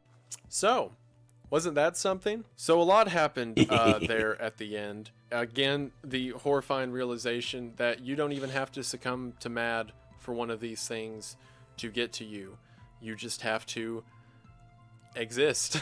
Because even if you're really smart, and even if you take all the precautions to keep the alternates away, there's a child watching a TV somewhere who's probably still going to let it in. So at the end of 333, we see the end stages of this alternate attack. It's to the degree that they are directly attacking the police department, and it seems no one is safe. We'll get to Davis's fate in just a minute, but again, I want to raise the question of what did it do with Adam? Adam created this thing, at least the visage of it, brought it over into our world, and then seemingly Adam disappeared, leaving enough time between that disappearance for his mother to succumb to MAD. So where is Adam during this time? I don't know. I'd really like to find out. There is one final note with this episode. If you wait around till after the end credits, you see the statue of Simon of Cyrene helping Jesus carry his cross. As this image is shown, the false shepherd appears. Now, to be honest, I'm sure the Simon of Cyrene statue has something to do with symbolism that's cool, and I like it. But for now, my main takeaway is that the false shepherd is still behind all of this, controlling everything from behind the scenes. So before we get into the final thoughts, let's talk about the final piece of media at the moment from Alex Kister, and that is Every Day Gets Brighter. Every Day Gets Brighter opens with, again, a shot of the Mandela County Police Department, and an audio recording begins that is surprisingly the voice of Lieutenant Davis. Davis survived his confrontation with the alternate at the end of 333. He sounds broken and attacked, but he's still alive, while remarking that the alternates have taken everything. Davis says that he can't be bothered or scared because then who will the people look to? Perhaps the reason David managed to He's like a survive his knockoff encounter Leon is Kennedy. because he wasn't truly afraid. Maybe Mad has to take over the individual, at least to some degree. Davis remarks that people want to know where their loved ones went, but that he has no clue where they went. Again, leading into the question of where's Adam. David says that it took something from me, and no one can know what it's like to see a perfect copy of yourself walking away. Now, this is one of the most revolutionary things in the entire series. We knew because of Intruder Alert that there was some way that these supposed only non-physical creatures through the TV had to kidnap children. So whenever we figure out the children can imagine an alternate and then it comes to life, that lines up. But we have always assumed that the doppelgangers cannot take your position until you're dead, right? And that the most they can do is just try to look like you. That's why if you see something that resembles you, run away and hide, because the thought has been it's going to kill you so that it can fully take your position. But as we see here, it's a perfect copy, and it already fully took Davis's position. But Davis is still alive. This means that the alternates don't even need you gone in order to take your place. Of course, it's easier to do so, as they said there isn't room for the both of us, but it can be your perfect copy without you even being gone. So I went to Alex with this because, I felt pretty confident in all my theories from the first video, and then you don't have to be dead to have a perfect doppelganger, so I panicked and was crying and screaming and throwing up to him. And he told me, simply, go back and watch Metaphysical Awareness Disorder. The reason he said that is because I brought up the point, 3%. If the alternates don't need you out of the way, then why do they try to get you to end yourself? Again, he told me to check out the Mad video and be on the lookout for a statistic. That statistic, 3%. according to my opinion, is the fact that 97% of people who encounter Mad end up taking their own life. However, that final note is that 3% of people reverse the delusion. I believe that Mad is more of a side effect to these alternates' control. All they need is to get into our world. If they can do that through the television and convincing you to take yourself out and then take your place, that works. But now, as we see, they can also get a child to do their bidding without the child even knowing it. So maybe Mad is just a side effect of these creatures that are already in our world, giving someone forbidden knowledge and then copying their visage and walking away. However, the 3% that reverse the delusion is interesting. Perhaps the reason these alternates still want you to be very afraid, even though they could attack you, as seen in this episode and previous examples like Caesar's mom, is because if you overcome that forbidden knowledge, you may be able to fight back, or reverse the delusion that the alternate has created. Again, this is new information, and I'm just theorizing with the pieces that I have and the breadcrumbs that Alex has given me, but perhaps if one overcomes Mad, there is a way to fight back. And maybe the alternates know that,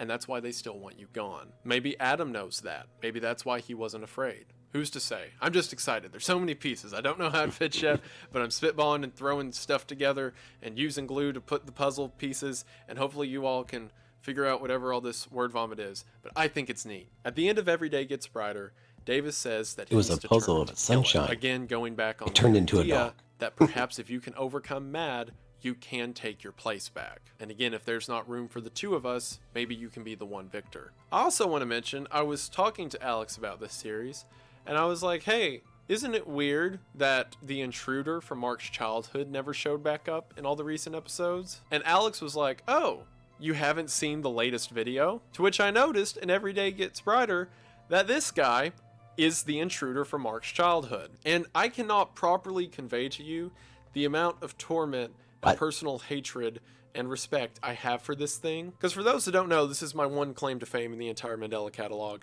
I originally used the picture of the Hoodie police sketch for one of my conspiracy iceberg videos, and Alex saw it and then used it as the intruder image because of that. So I technically created this piece of torment in my life. Just like Adam brought the alternate into his world, I brought this thing into my world. And now, as I'm trying to put together all the puzzle pieces, I believe I understand how doppelgangers work. I believe I understand how intruders work. Pretty sure I've got the false shepherd down and all of that. It's this one guy in a hoodie who lives in people's stairs like he's Harry Potter that I can't figure out. And then sure enough, after I've put together everything, that I'm pretty confident how MAD works, pretty confident how the imaginary friends work, and all of that, there he is. There's his stupid face, and it looks creepy, and it is terrifying, but I'm more upset than scared. Because here he is at the end, just to stand there and be like, haha, forgot about me, idiot. And the worst part is that I invented at least the look. Alex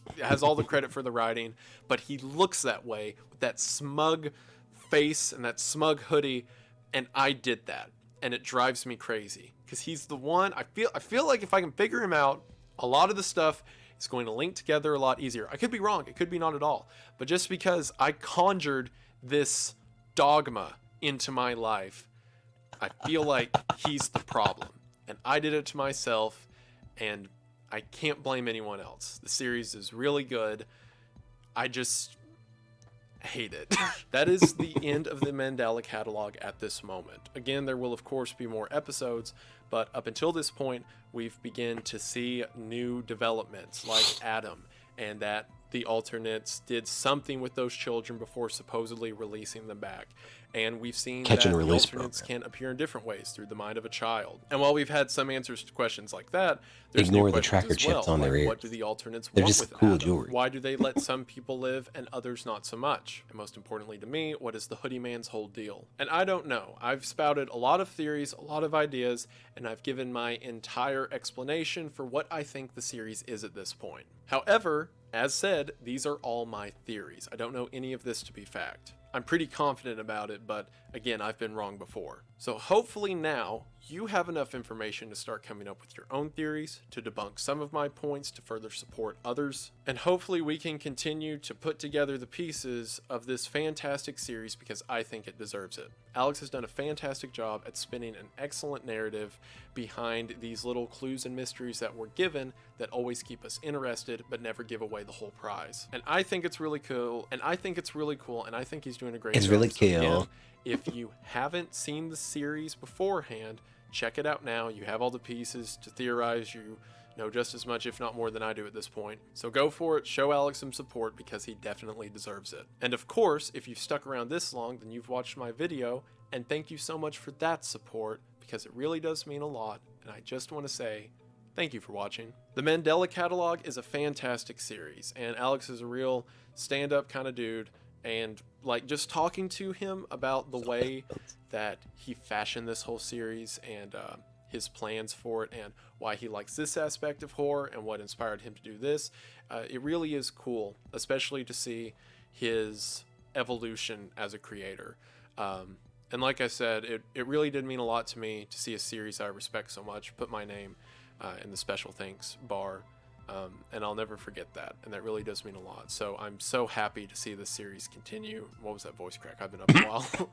I'm really happy to see the series continue, especially from someone who I'd consider a friend, and it makes me very happy to see the series do this well. And he deserves the support.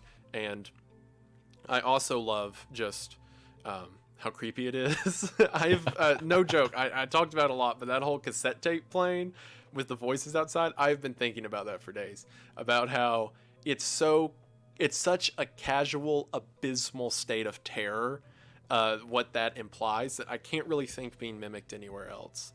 And I remember, like, Alex and I talk about the series and all that, and I appreciate he doesn't give everything away. He'll just, like, flick me nuggets every now and then, like, go watch MAD, like I mentioned earlier. I brought that up, and I'm like, do you realize what you did with that audio scene? He's like, oh yeah, I thought it was cool too. Like, yeah, I'd say so. I'd be pretty hyped if I came up with that myself. But he's really a talented guy, and I can't wait to see where he goes from here. And and I know it sounds like throughout the course of this video now I'm just hyping my boy up, but That's what we Yeah. do. We hype our boys up. You That's gotta go the, kiss bro the code. bros. But he does deserve it. And I really do enjoy watching Alex's stuff and like interacting with people about his stuff, because I don't say this about a lot of people, but I feel like we're on the ground floor of it, even like it having risen this much is still the ground floor compared to what this creator's going to do in the future. So I'm happy to be a part of it and happy to know the guy. All right, so now that I've talked about the praises of Alex for this long, it really is. I really do enjoy this series a lot. Links to everything in the description. I'm so tired. It's been several hours. I've literally lost all train of thought. What time is it? It is 11 a.m. I started recording at like 4. This is cool. I appreciate it. What was I going to say? Oh, I was going to say that thank you all so much for supporting the Waco video as much as you had. That one had me worried about how it would perform in the algorithm and if YouTube would do anything about it. But Did Waco? YouTube, for the first time ever, for those that don't know, whenever you have a video demonetized, you request a human review, and then that never does anything. And then you have to go complain on Twitter. It's normally how it works. For the first time, I think ever, I requested a human review, and they gave me the monetization back on a video about Waco. I have no idea how that happened, but I am stunned and excited that it That's did. going on Actually, the I list. take that back. The other time that they demonetized it and the human reviewer flipped it was, funny enough, on the first Mandela Catalog video, but that was because I had references to self-harm, and then whenever I requested someone review it, they realized that, you know, talking about interdimensional demon self-harm doesn't really count, so they gave it back. But I never thought I'd get that out of the Waco one, so credit where credit's due. That was cool. Thank you, whoever looked at my video, for that. I appreciate it. But yeah, thank you all so much for supporting that video as much as you have. It really does mean a lot that I can do that kind of stuff, and you guys continue to be there for it. And hopefully be there for this if you're still watching this long. I really do appreciate it. So I've got some more interesting, hopefully interesting ARG stuff on. I'm going to add that Waco video real quick so I don't forget it. That'd be a fun one to watch.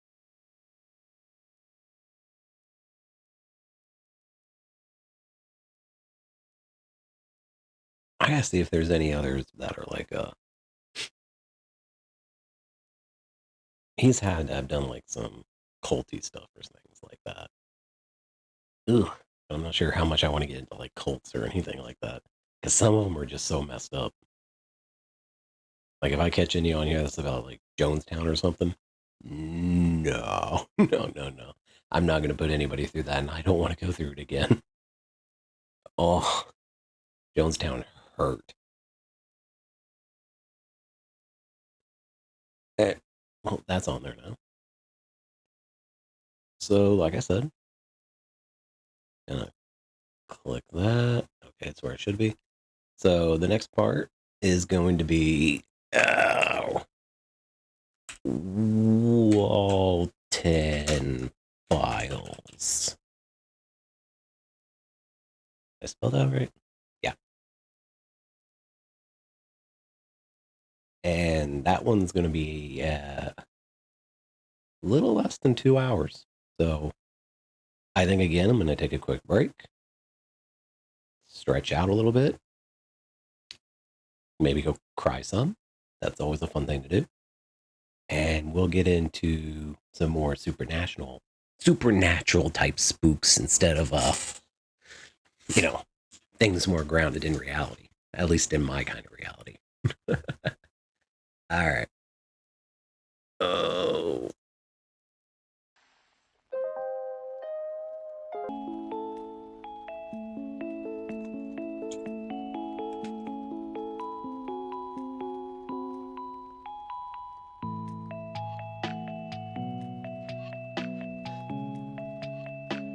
I've returned to my normal self. Yeah. All right.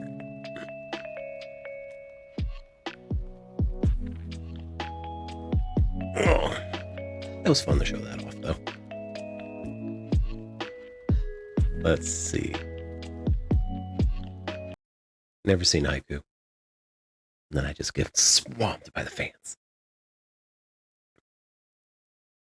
All right, since this is a hour 40 minutes, might as well just jump straight into it. wind up a bunch into it. But Walton Files is basically controversial statement. If Freddy's was good. FNAF has its points. I think the lore is there. I think there is some things to go off of that are good. But it's become so arbitrary, and there's so many just Scott's got way too many freaking irons in the freaking fire with that one. And it just does not come together at all properly. I think at first it was going really well, and then like the ins and out things, it's fun to listen to it. I just it's too complicated. It collapsed in on itself really. And then it basically just turned into, yeah, all these things, and then what if they were just not real? And then now with like this last game, what if it really did happen and it was just a cover up? It's like, no, stop it. What if there's no souls? No remnant? No, fuck that shit. You've made it too complicated. Walton Files is the early Freddy lore kind of idea, but like I said, good, and it is creepy as all hell, honestly. I've watched some of the videos. There's only a couple, but I've watched some of them part of the way through on their own. It is hard to follow, not just because you're trying to figure everything out, but I mean, it's just so much stimulus coming at you at once in a good way. So this is Nexpo, obviously. He's super good and in depth with it.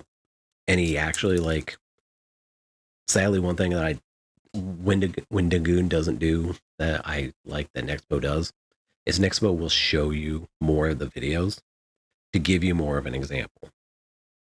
And we'll go deeper into like each video's what's going on in it.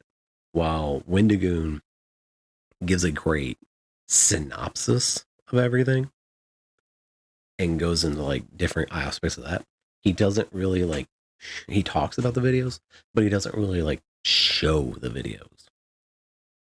Like he did all like the voice lines and stuff, but yet, you know, let us listen to him as well. So let's get into the creepiness that is Walton Files. Nexpo. I might pee myself because of this fucking clown.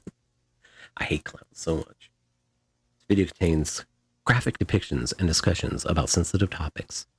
Viewers' discretion is advised.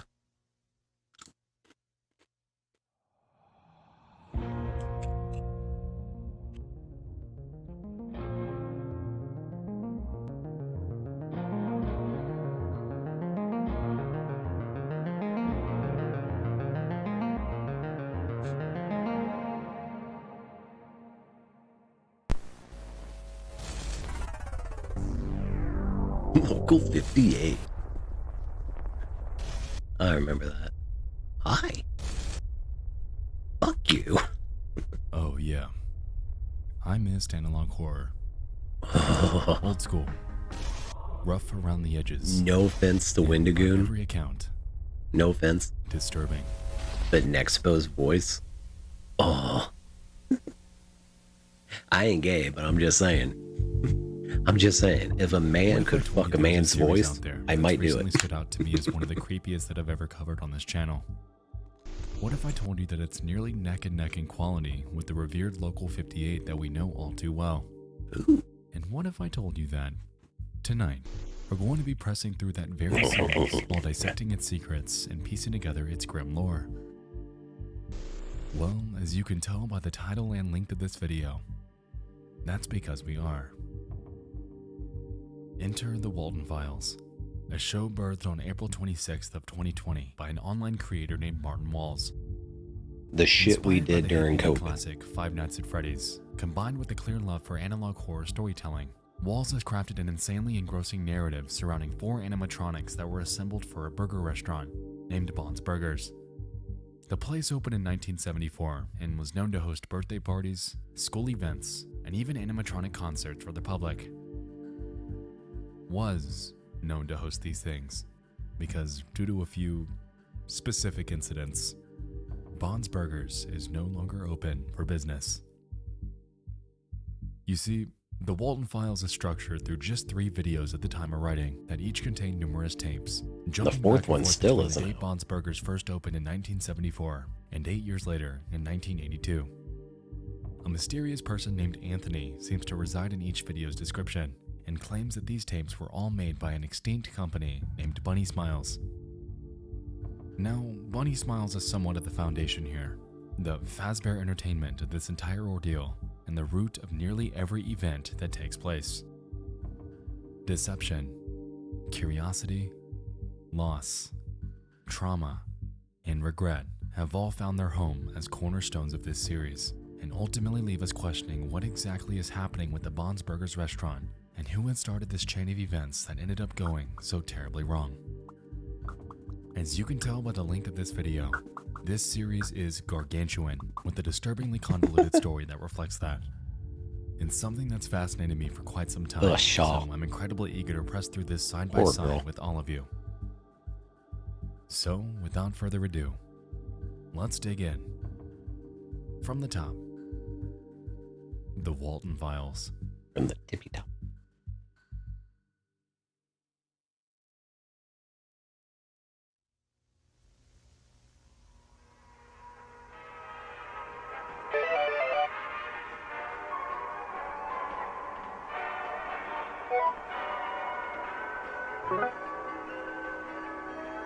Company introductory tape. You all had one of these before.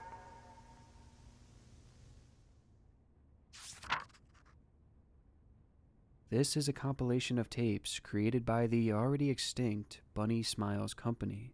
I tried to get as much info as I could about what these tapes are, but all I could find was that they were handed to new employees back in 1974 to 1979, and the rest of them seemed to be recorded by a new facility caretaker in the year 1982. Hopefully I can find more soon. Anthony. Thank you, Anthony.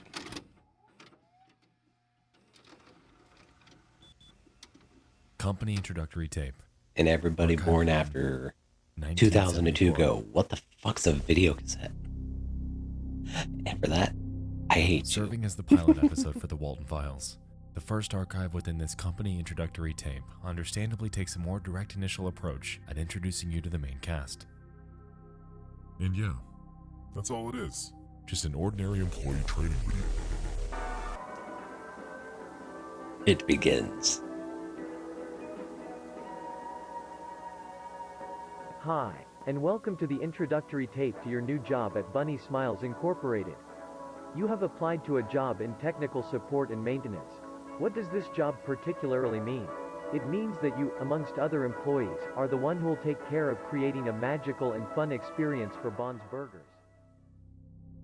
As we've established, this first employee training video seems to have been created sometime in 1974. We're applying for a job in technical support and maintenance, and so far, it seems legit. After this brief introduction, the video goes forth to introduce us to the Bond's Burgers' main animatronic characters that make up a group called the Showstoppers, consisting of the eponymous Bond the Rabbit, Shaw the Lamb, Boozoo the Ringleader, and Banny the Other Rabbit. Boozoo. The four lovingly perform a couple songs for us before we get into the nitty-gritty about what our new job actually entails. Animated band made by BSI to entertain children. As a technician, you'll be given the role of a facility caretaker. Around this fun and magical journey we'll work on certain tasks, such as cleaning protocols, Robot maintenance and repair, and learning how to use BSI technology. But first, here's a message from Jack Walton and Felix Kranken, our beloved founder. Which reads, in BSI, the most important thing to us isn't the money or the rating. The most important thing to us is that you have a wonderful experience while working with us. That being said, with the Bond's Burgers restaurant getting opened in a few weeks, we're looking forward to achieving this dream with you.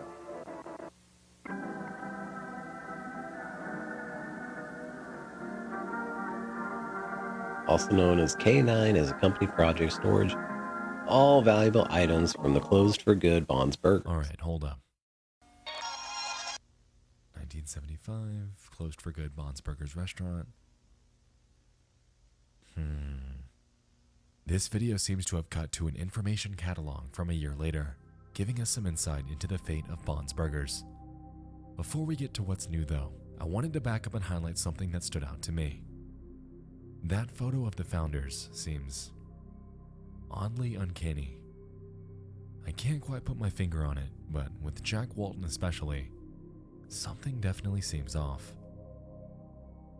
Anyway, that catalog He's covers a fine. ton of information and context and appears to read the This following. has got that big 70s hair.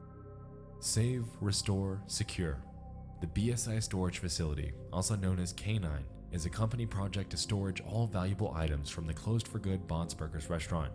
Given the situations about the incidents inside the 1974 Bond's Burgers location, any type of props, animatronics, and arcade machines will be carefully moved, inspected, and secured inside a bunker located deep down in the St. Juanes forest for good. A facility caretaker will take care of securing the facility and keeping it safe and working properly. Considering the fact that the initial role of the facility caretaker was to keep the restaurant clean, maintain the animatronics, and to learn BSI technology, I find it strange that they're now in charge of securing this top secret facility in order to keep it safe. Honestly, seems like a pretty damn big job, and it leaves me questioning what they're keeping it safe from. If that's what they're doing, that is.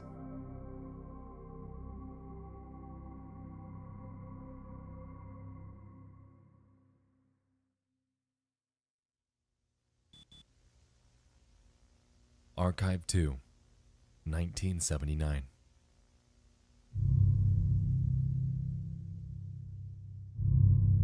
Here, we're presented with the children's cartoon created by a Sarah Evelyn. Thank you, It's Sarah. titled Bond's Super Sleepover and appears to convey a night where Little Bond the Rabbit had invited each animatronic's younger counterpart over for a night of movies and fun. Initially, everything seems fine. However, when the narrator begins running through the guest list, we're promptly informed that this cartoon is not what it seems. For this sleepover, he invited Shah, Boozoo, and Billy. Let's check again in case we don't forget any guests. Bond invited Shah, Bozu, and... Hey, Jack. is that you? What's up, brother? How are you, buddy? Good to see you. I didn't see you there, buddy. So, this definitely didn't help the initial uncanniness of the original Jack Walton photo. Clearly he, or someone he knows, has inserted his face into these tapes, leaving us to wonder why this was done. After this, we get back to the main story, which involves Little Bond eagerly preparing the movie for everyone to watch. Weirdly, the VHS has that same creepy Jack face on it, and when it actually starts to play, the TV merely shows the text, "Let me out of here." Interestingly, if we take a look around the TV set, we can notice something suspect. A pill bottle with the name Sophie Walton written on it. This will be important later. Hey, so let's Bond, keep this in mind. you're supposed to like hide the lotion Later on, instead of everyone keeping heads it to out for bed. everyone to see. We're able to observe each character snoozing away. However, Little Bond seems to be awoken by something, making noise in the middle of the night.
A lighter.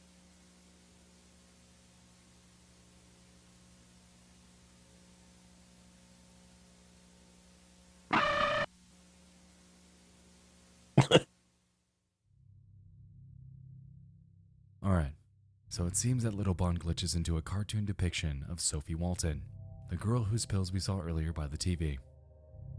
As we could see, when she lit the lighter, Bond appeared behind her, looking as if he had a massive hole in his chest. Furthermore, we can observe that Sophie's dressed up in some sort of work uniform with a name tag that seems to resemble the one we saw earlier. This hints at the potential of Sophie being an employee of either Bond's Burgers or Bunny Smiles Inc. I've had dreams of waking up Considering the like fact that She before. seems to be Jack Walton's daughter, then it would make sense. Waking up Another thing and I'd like to going highlight out was that and missing poster, basically which weird shit confirms on the two TV. things. One, that the image from earlier during the guest I used to list have weirdly indeed was weird Jack freaking Walton's nightmares distorted when I was a face. kid. And two, that something happened to him, leading someone to litter his photo throughout these tapes. I woke up with night terrors Also, constantly, while the missing poster date which is I'm illegible, thankful that my the son captions confirm doesn't seem that to the have date those. reads June 11th, 1974. Or at least he's meaning not that said his anything disappearance about it. occurred during the same year that the Bond's Burgers restaurant opened. Could this have been the incident that caused its closure? Considering that he was one of the two founders, it honestly wouldn't surprise me.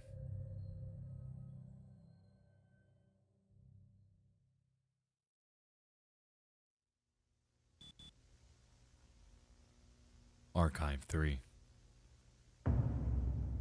Taking place just after midnight on October 10th, we're heading down a forest trail. It's hard to make out on the video itself, but the person filming this can be heard in the background. God, it's so well saying the done. following. So, this is the brand new caretaker for the old Bunny Smiles facility. I'm recording this because the company requires some type of archives for the work history, something like that. I honestly have no clue because It looks real, but I'm not sure it is. I'm going there right now, but they gave me this Kind of makes me think he weird made it in location like Unreal somewhere or in this something, forest to work at. and just And I've been drove on a driving for map he 20 made. minutes and I can't find the place. About a minute and a few video cuts later, they eventually make their way to that canine bunker. I'm not entirely sure why they have him working during the ass crack of night, but hey, let's hope they're making some overtime. No, they're not. Anyway, upon Probably no their arrival, benefits. they venture inside and observe the following. Chris told me this place hasn't been working since about 78, 79, somewhere around then, and that was 4 years ago, I think. So chances are it's going to smell horrendous.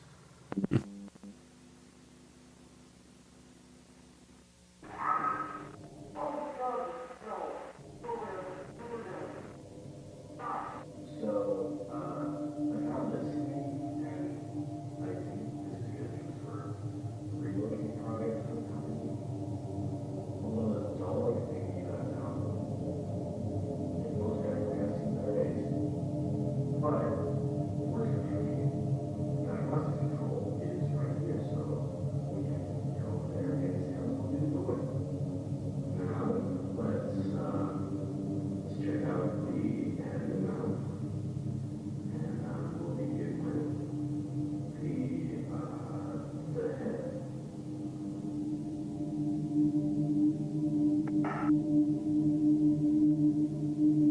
Let's begin with the arm. Let's check the left arm. Yeah, the left arm. The left arm.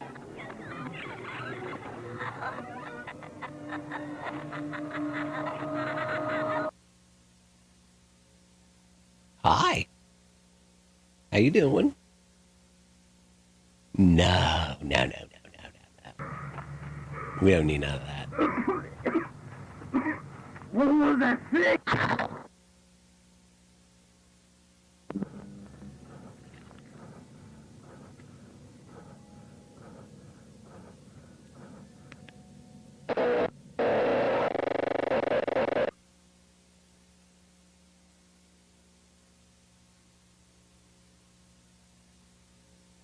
I can't feel anything.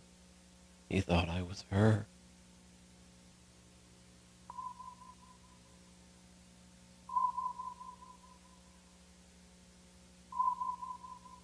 Oh, Ryan.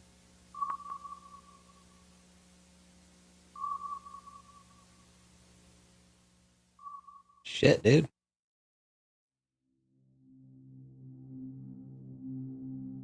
I can't feel anything.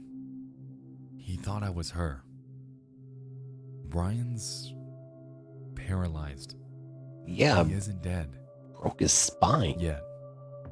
He thought I was her, though. Is he referring Broke to his Sophie? spine and left him in the woods. Considering that she seemed to be dressed up in a work uniform that resembled Brian's, it would make sense. But that then leaves us wondering why. Why would Bond seemingly awaken and react so violently, mistaking another employee for what we can assume to be Sophie Walton? Why was he programmed to do this?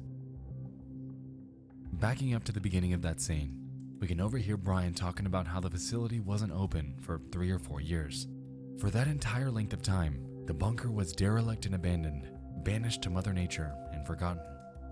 Interestingly, once he made it inside, we can recall that he made a passing reference to something called a relocate project that he claimed Bond would be good for. It seems that after this long hiatus, someone at Bunny Smiles made the call to open K9 back up, which I find a bit strange considering that the information catalog had claimed that it would be closed for good. For what reason they're reopening it though? I couldn't tell you at this point. Money.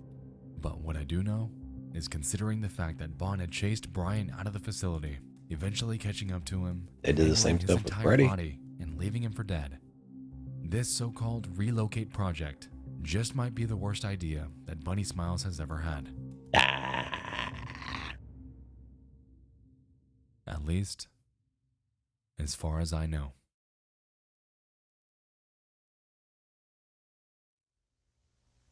You named your company Bunny Smiles. That was your first mistake. Bunnies are fucking jackasses.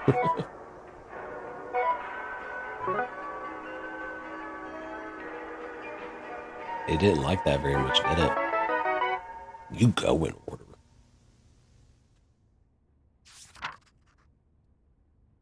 This is another compilation of tapes from Bunny Smiles Incorporated. I was able to contact people via forums and threads that have some information on the company. These tapes revolve around some relocation project that was being executed during the late 1970s.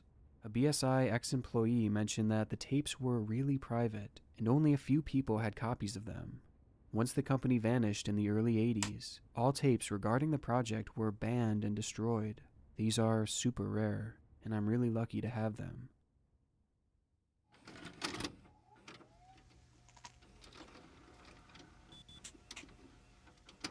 The Relocate Project. Oh, there's always going to be someone Archive keeping 1, something like that. July 2nd, I would. 1978.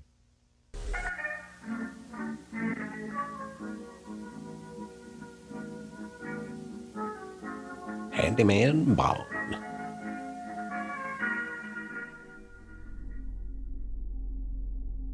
The footage opens up with an informational segment about the closure of Bond's Burgers and the purpose of the Relocate Project. The same narrator that voiced the company introductory tape is back and seems to be eager about the future of Bunny Smiles Incorporated. Oddly though, if we look closely during this segment, we can notice bits and pieces of visuals that don't quite fit in. Have a look. BSI members and employees, and welcome to the tape that will change the future of the Bond's Burgers brand and the Bunny Accompanied by Smiles Company for the Cyberfun better. Tech. That's That right. 1978. After 4 long years of legal paperwork, we finally decided to use our backup So they plan, were bought. which we created after the tragic closure of Bond's Burgers back on July 20, Jack. 1974. Ladies and gentlemen, we now present to you the Relocate Project. Ed something. But before we go into details, we want to greet all the new Bunny Smiles employees. With the company greeting out of the way. Let's start analyzing the Relocate Project by checking what has happened ever since the closure of Bonds 4 years ago. As many of you might have known from previous tapes, our beloved entertainers were safely secured in St. Juana's storage facility some months after the restaurant's closure.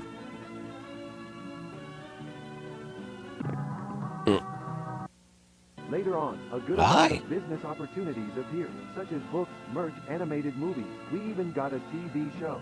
We even got a That's when TV Felix show. had the brilliant idea of restore and reprogram the robots of Bond's Burgers with the purpose of relocating them in a new Jack? restaurant that would be opened in a not-so-distant future. A pretty smart plan, right? Making enough money to eventually reopen the Bond's Burgers restaurant is no doubt a brilliant idea. So let's give it up for Felix Kranken, a man with not only a giant He is brain, but also a giant heart. really... Hi, Jack. I was going to say, he's really tooting his own horn. So clearly Jack Walton sunk his little tendrils into this tape as well, interrupting what seems like a self-aggrandizing segment about Felix Kranken. Admittedly, this does appear to be symbolic, especially when we consider the fact that, earlier, Felix was labeled as the founder, singular, with Jack cropped out of the original photo that the pair had taken together. To me, this notion combined with the aforementioned 4 years of legal paperwork makes it seem like there might have been some bad blood between the two after this so-called incident that occurred back in 1974. Further supporting this is the fact that when the Bonsbergers merchandise is being shown, we can spot a VHS about the disappearance of Jack Walton hidden behind the others. And if we head back even further to the file section, we can spot something a bit odd. I'm trying to read the one behind Ed's. You see it? It's cut off and hardly legible, but the words on the file box appear to read, "Jack's still here." Oh, like, now the subtitles are gone, yeah. Given that these were so-called internal company tapes, that means that someone within Bunny Smiles knew something they probably shouldn't have when they were putting this footage together. So what actually happened to Jack? Considering the fact that the Relocate project appears to have been in planning since sometime in 1975, merely a year after his longtime friend and business co-founder went missing, to me, Felix Kranken is beginning to seem more and more suspicious as time goes on. So Felix put him in storage, and now he wants to pull him out? In 75?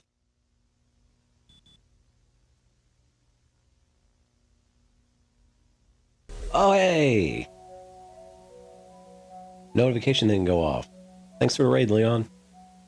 Did you get done what you needed to get done? Any kind of progress? Jumping forward a month, we're greeted with what appears to be an internal company tape regarding animatronic reprogramming. Banny appears on screen, and for this example, is used for these tests. Spooks.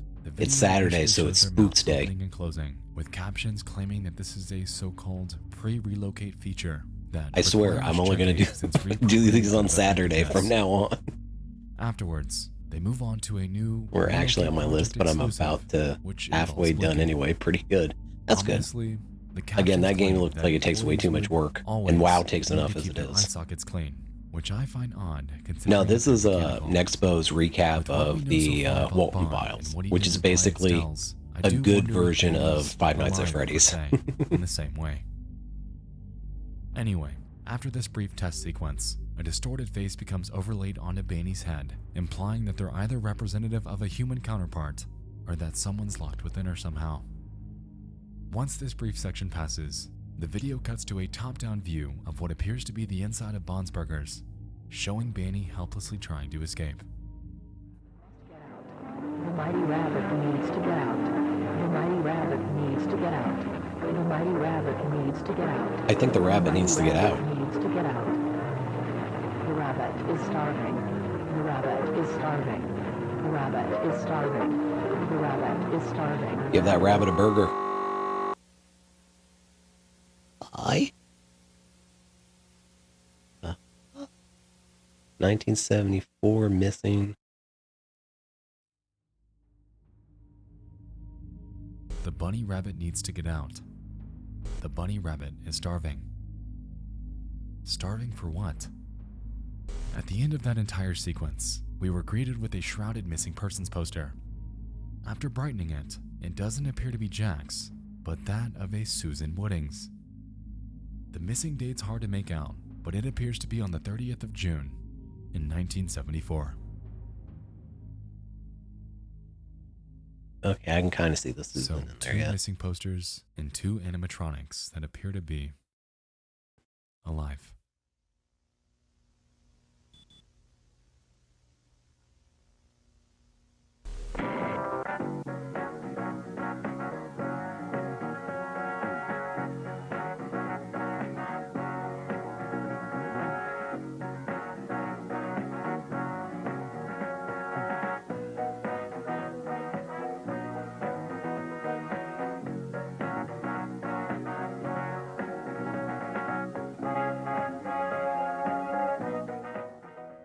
So we make our way to the new, updated, and revised technical support tape made specifically for the canine facility. Shaw the Lamb is our host in this one, and states that she'll be taking us through an orientation and area tour inside the bunker. Welcome to Technical Support. Today we will focus on the area tour and orientation inside K9, the Bunny Smiles storage facility. We recommend all facility caretakers to have all needed equipment in hand and to always wear the Bunny Smiles uniform. But most importantly, all of you must always, under any circumstance, use your BSI ID card. Once you have all the necessary poor equipment Brian. in hand, we are ready Brian to got messed up. Barring how uncanny Shaw's mouth movements are, this small section confirmed that the costume that Sophie was wearing back in the introductory tape was indeed a facility caretaker uniform. Let's keep that in mind. The next segment takes us outside of K9. We make a quick check for all the necessary equipment for the job. Flashlight, a lantern, snacks, a key, and a camera before we make our way inside. Once we do, Shaw begins to annoy us because, Wow, it's pretty dark here. You should turn on the light. Turn on the light. Turn on the light. Turn on the light. Turn on the... That's like me yelling at Alexa. It's important to keep track of which rooms you enter. This place can be really tricky. Turn on the lights. Lost very easily. This is the resting room. In this room, you can sit down, rest, talk with coworkers, you name it. Remember to always keep this room as clean and organized as possible. A clean environment helps to get tasks done faster. A dirty environment only makes your job harder to get done. I mean, yeah. Eh? Were you a shadow man? Alright, this is the main hall of the place. In front of you, you will find 3 doors. These are storage areas. The first door is used to save any kind of cleaning items and supplies. The second door is used to save a kind of prizes and merch that was available in a Bond's Burgers restaurant. The third door is used to hide... Hide? The third door is used to hide what, Shaw? Hide? The bodies? Hide from something? Yeah, anyway, so that silhouette, you saw that too? At this point, we have no context or clues about who that could be, but let's keep them in mind.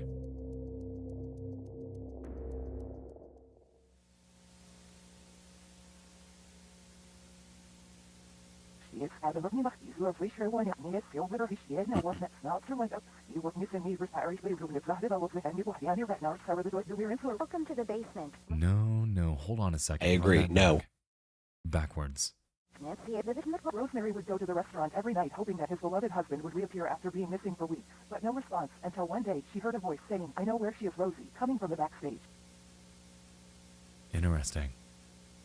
Given the context, it's a no-brainer to assume that Rosemary is Jack's wife. They used the nickname, though, implies so that means somebody who knew her her. backstage. Or knew her. But what?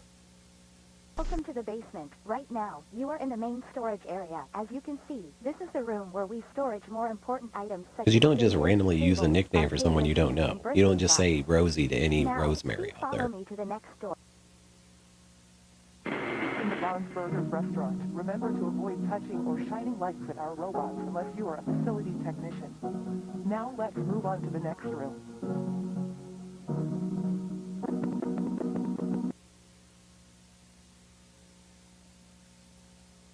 How odd. I remember Don't visiting cry. this room already.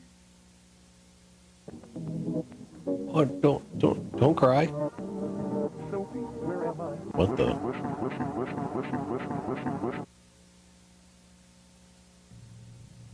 By the time the lady entered the backstage, as the voice told her to, missing husband wasn't there. Instead, she found a rabbit. Sup? Rose broken will fix you. You will beautiful. You will beautiful. You will beautiful. I mean, that's a little God. Precocious.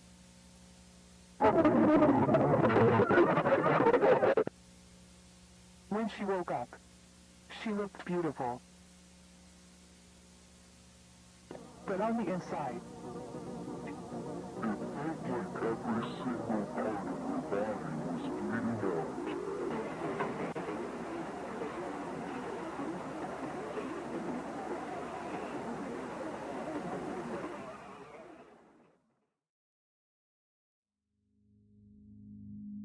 Alright, so what just happened there? Yes, please explain. Right after Shaw finished showing us the basement, we briefly see a photo of Vaughn and Shaw together, almost like they're a couple. Shaw appears to enter the backstage area, notifying us that only facility caretakers should be shining lights on the robots before leaving that room, only to make her way back to the basement. Afterward, she expresses confusion, claiming that we visited this room already, utters the words, "Sophie, where am I?" and then walks southbound once more into what appears to be that silhouette figure from earlier. We then see a cartoon version of what we can assume to be Rosemary, with a strange voice giving more context into that reversed audio from earlier. Instead of finding her husband, they claim, she found a rabbit. Bon, the rabbit.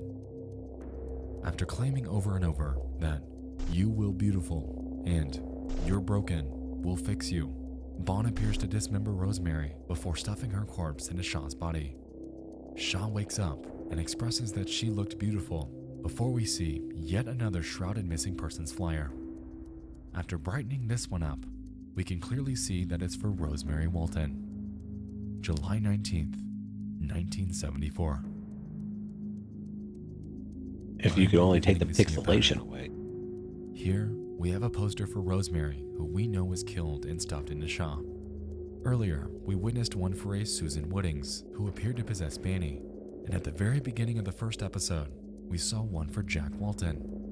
Considering that he's been missing this entire time, the fact that Bon was one of the first alive animatronics that we witnessed in this series, and the implications that came with that photo of Shaw and Bon, I'm starting to get the impression that the Jack Walton corpse is, in actuality, stuffed inside of Bon the rabbit. This is, of course, just a theory, but it leaves me to wonder, game theory. if it's true, who exactly did that? Let's move on.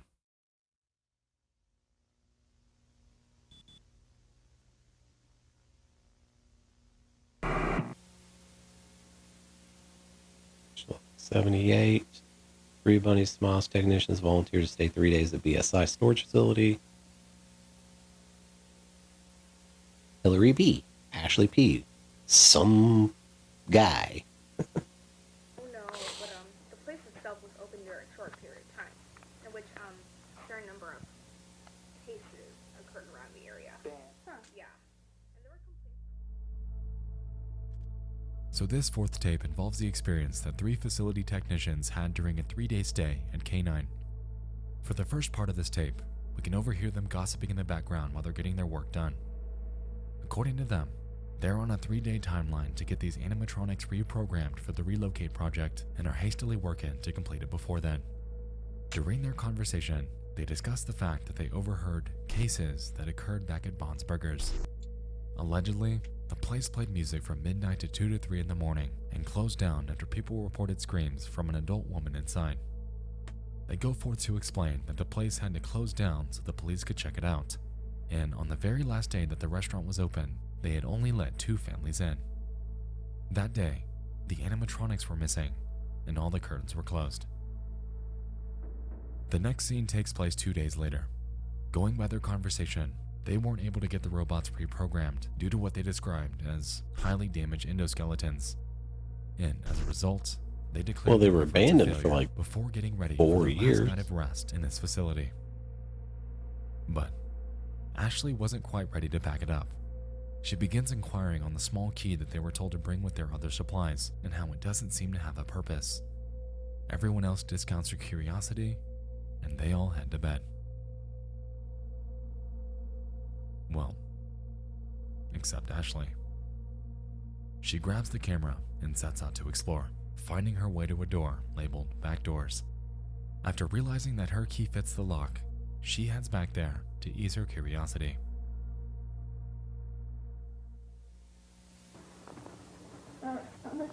This is bigger than I thought. I don't think I have room time, so I'll just try and peek around doors and see what's inside. There are a ton of empty rooms with boring stuff. I came across this door, which is open. Kinda weird. Anyway, this room seems to have some spare endo pieces, and from the looks of it, some unused animatronics, I guess? I won't go into detail about what I find, since I'm in a rush, of course, and this room number 26 or 27, I think. As you can see here, there are some spare heads. Nothing I'm interested in, to be honest. Nope. Nope. Nope. This is the last door. No. I've never seen this clown thing before. No. Like, there's absolutely no way I'm getting close to that thing. I agree. I'll probably wait till you guys see this video and come down here with me so we can take a closer.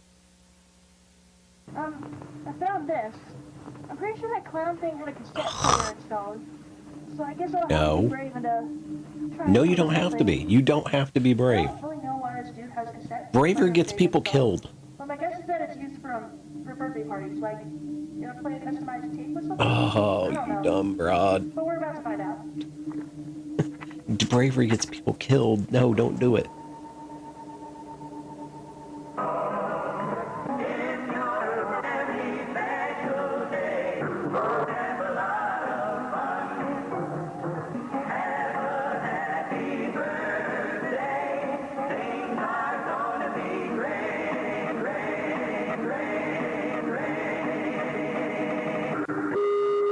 Jack, Susan, Charles, Rosemary, Sophie.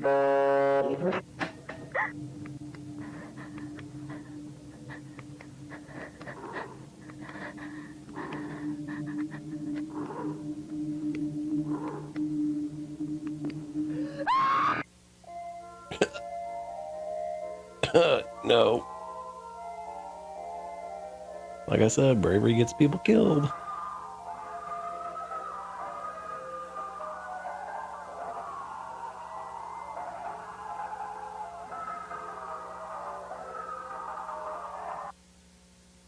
Hello, I'm Billy, the funny movie clown.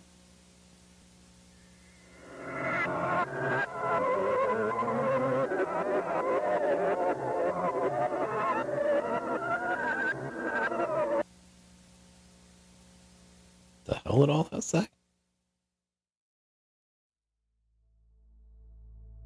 Alright, let's unpack this.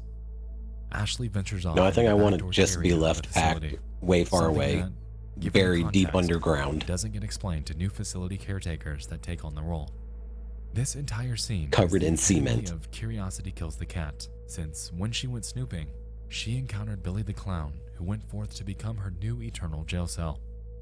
What I find strange is that the tape she found had the word discard written on it, with Jack's disappearance date above it. Why would this tape need to be discarded? Could it potentially be activating the animatronics, making them kill people?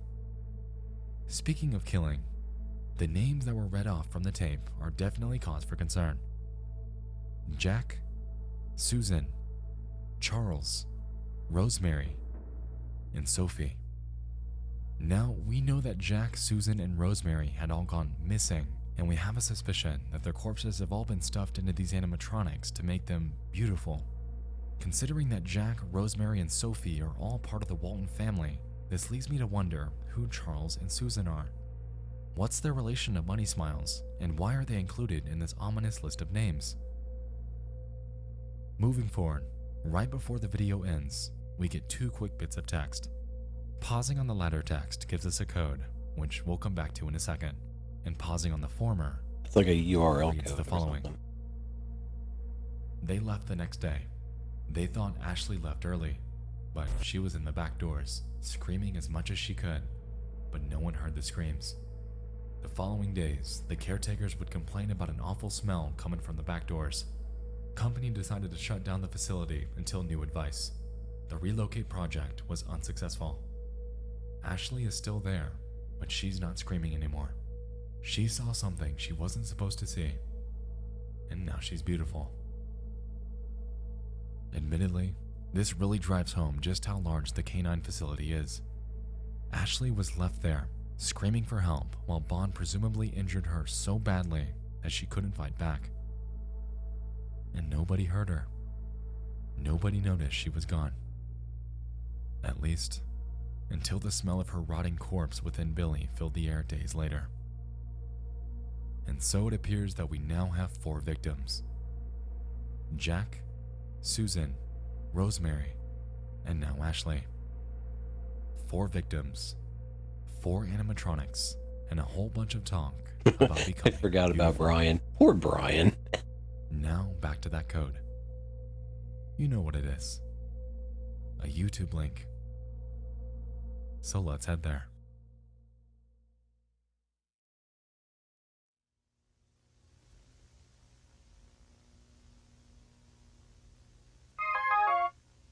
Lucky you. Are we sure?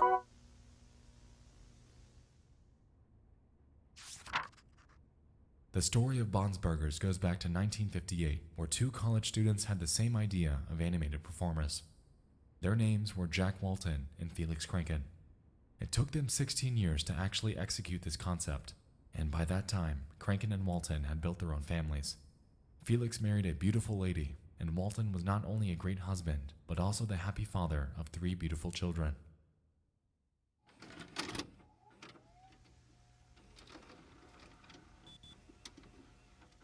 Lucky You is a bit easier to follow than the others. It's 1 tape with 1 archive.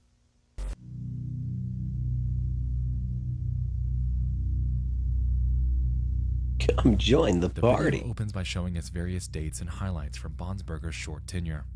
The opening day is shown to be on the 28th of June, with the first birthday party hosted just 2 days later.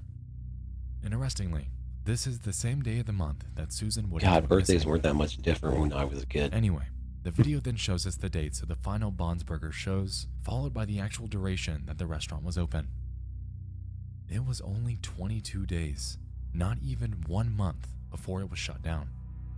Also, it seemed to open 17 days after Jack Walton went missing. A bit And yet they strange had to a open after your co-founder goes missing, isn't it? they had a full franchise after that? Moving forward, we can then see that the restaurant was boarded up and abandoned by A Halloween. TV show? And by January, the canine facility was in full force. I don't know about you, but the construction of a top secret bunker in the middle of the woods seems like it would take longer than 6 months at maximum. Seems a bit like this move was pre-planned. But hey, for all I know, Bunny Smiles could have had this facility in place already for other purposes. About midway into the video, we can observe it cut to the day that Jack went missing. A voice greets us and states the following. You must be so confused about what you saw. Don't be scared, my little bunny. Answers will be given eventually, but don't try to solve this puzzle only with the pieces you have so far. This is only the beginning. For I'm going to tell you a story of broken people, beautiful people. He is so sorry about what he did to them, but there's nothing he can do. Remember that. Safety and pills, Sophie. Safety and pills, Sophie. Safety and pills, Sophie. Safety and pills. Safety in pills, Sophie. Strangely, this voice keeps repeating that exact phrase while the video cuts to fire death scenes. On top of this, if we fast forward to the very end, we can observe a message to Sophie herself. They will see you soon. Given all these direct messages to her, it's beginning to seem like this tape might have been made for her. Considering that she was Jack's daughter and is confirmed to have worked for BSI at some point in her life, maybe she witnessed something she shouldn't have, like Bond gruesomely murdering someone. Because of this, we can assume that she may have obtained a prescription somehow to make her feel safe. Whether that safety is to help her cope or to forget it entirely is to be seen. But perhaps we'll get some more context later on.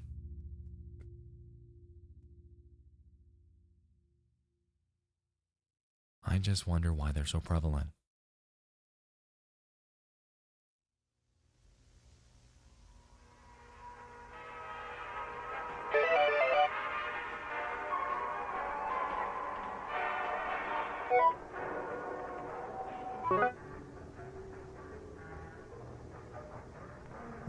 Bunny Farm, yay!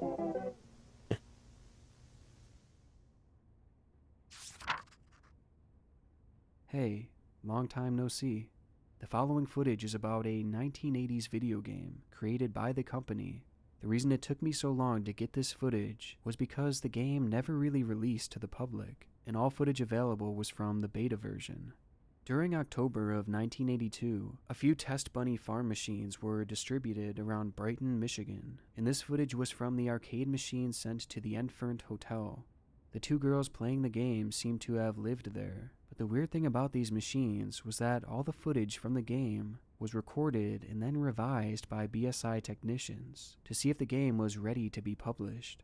This was one of them, and quite possibly the only footage remaining of the game. The footage itself was extremely corrupted, however, and it took me weeks to be able to piece everything together with the help of a friend of mine. But I'm glad you've all been patient for this. It seems to be a huge one anyways. Thanks, Anthony.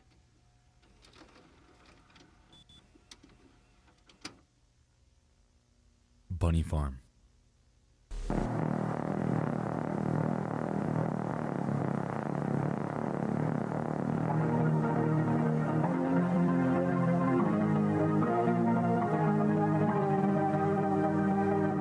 What the hell is Cyberpunk? Being one of the more streamlined episodes in the series, you'd be surprised to know that it's also the longest. By far. The video opens up with the company introductory tape intro sequence, followed by numerous cuts to various points within the Walton Files series.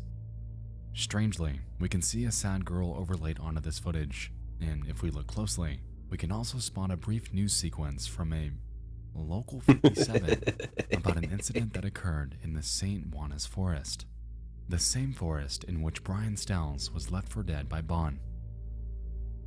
After this, we're notified that the photo of this girl is Sophie, before we see that of another named Jenny Letterson and the date this footage was taken. Interestingly, this was merely 5 days after the Brian Stells incident, making it the most recent footage in the series thus far. The game launches. Ginny explains to Sophie that the machine that they're playing on was recently installed in the basement of the building they're living in, the Infant Hotel, and that it was just one of a few units that Bunny Smiles created for testing. Curiously, if we head back to the title screen, we can see that development on this game started in 1975, a year after Bond's Burgers had shut its doors. The exact reason why they closed is still mostly unclear, but I find it interesting that they Well, that proceeded could just with be development like a nonetheless. copyright date. The games Anyway, department the was two made joke then around a doesn't bit mean the before game Sophie makes was a file development against the game. in development at that point. Before she can actually play though, we can see a brief intro sequence that sets the premise for the Bunny Farm storyline. Apparently, a fruit festival's occurring, however none of the characters have any fruits around. Luckily though, a Pete the Hippo has a barn full of any fruits you need and will grant you access to it if you help out around the farm. Seems simple enough, eh? Let's see how it played out.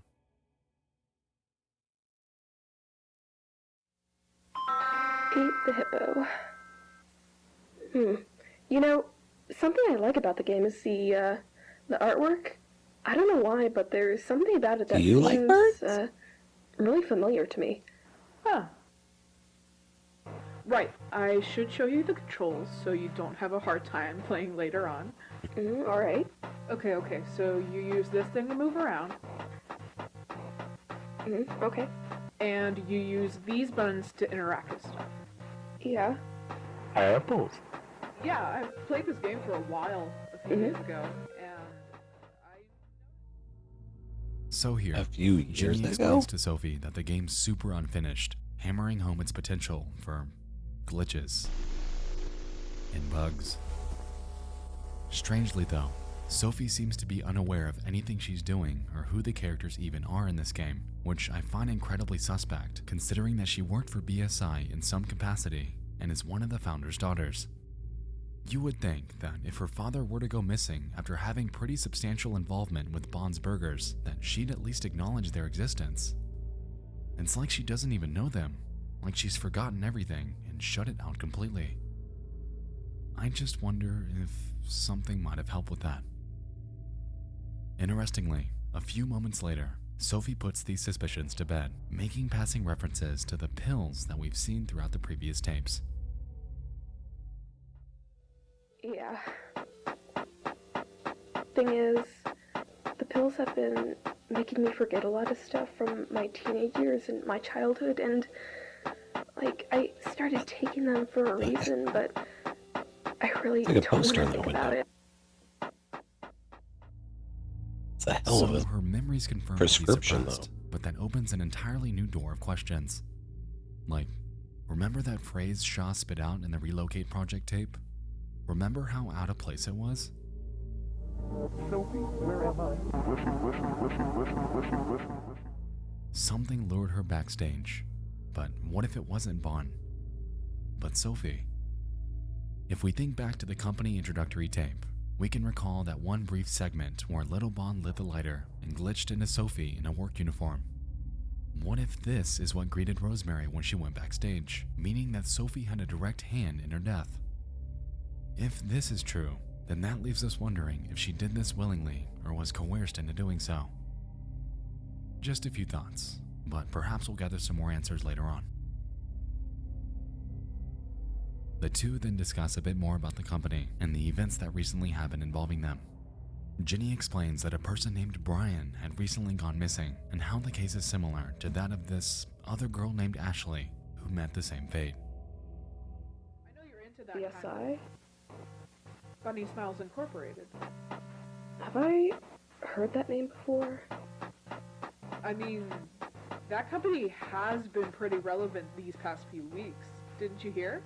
What happened? Some weird rumors and shit. Apparently there was this one employee that drove to some forest a few days ago. Not too far away from here, actually. got his back He broke, hasn't been seen around. left in the woods to die. Really? Another girl gets shoved in a freaking The clown. word got out quickly. Some family members say it was his first day. Well, what's his name? Brian, I think? Well, I hope he's doing alright. Oh, he's doing great. Clearly word's gotten around about these He doesn't mysterious feel a thing. disappearances, and I find it strange that Sophie discounts it so heavily.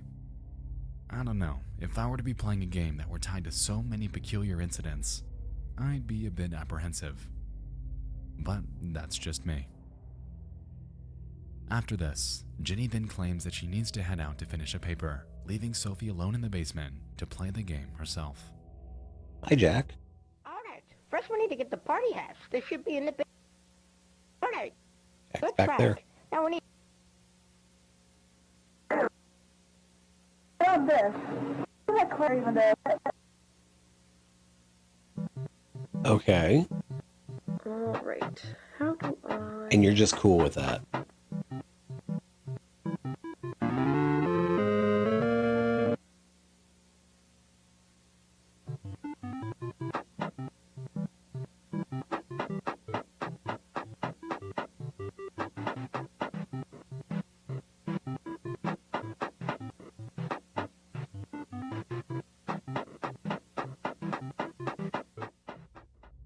And so Sophie presses on, occasionally expressing confusion and apprehension at the glitches that appear on screen. It weirds her out, but it doesn't stop her. Anyway, she eventually makes her way to the end of Billy the Clown's level and plays a game of tic-tac-toe. After beating him at it, Jack's face appears before the game begins to glitch out, showing Ashley's mutilated face within the Billy character.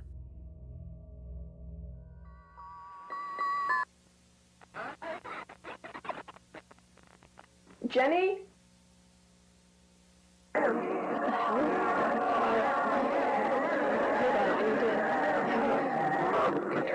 Restart the level. Christ. Never mind. Sophie hangs it up for the night. Sophie hangs it up for the month. You don't gotta go back. One night later. You don't have to go back.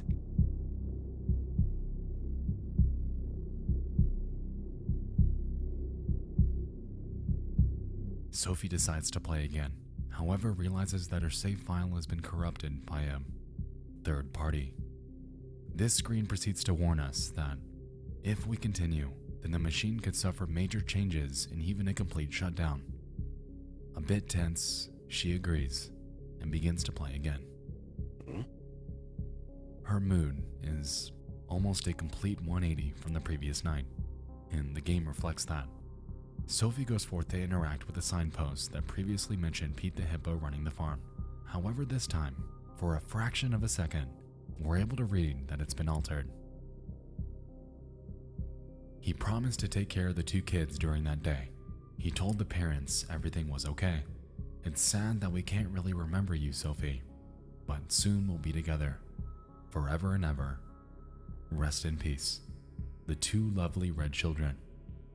May 11th, 1962 to May 2nd, 1974. August 22nd, 1965 to May 2nd, 1974. It doesn't appear that Sophie actually read it because she carries on as usual, but let's keep this weird message in mind. A few moments later, she begins Banny's game called Hippo House. 14 and 11? Involves Like rallying up the pigs that Banny mistakenly let 13 out. and 11? When I think if I open the cage, I think it'll be really funny. I think it'll be really, really funny. Yeah, I think I'm gonna open the cage now. Yeah.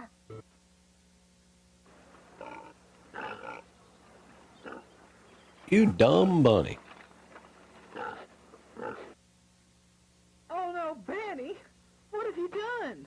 All the pigs have escaped to the Hippo House. Danny, you dumb bunny.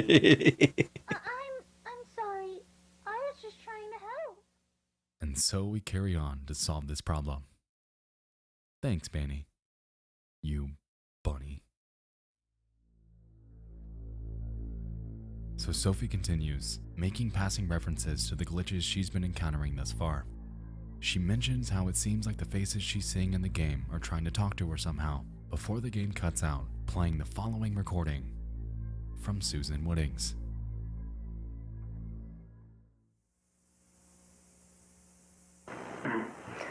BSI Technical Support Audio Log Number 3, June 30th, 1974.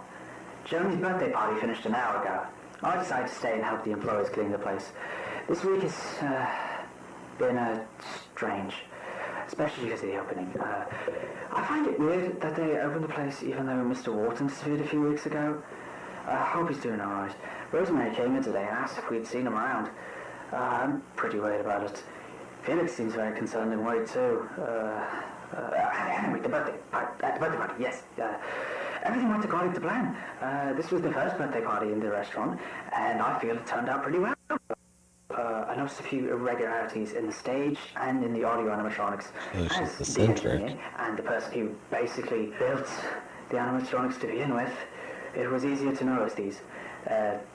She's an engineer? Something fell off. The limbs weren't moving properly. They looked stiff and odd, mainly in his right arm.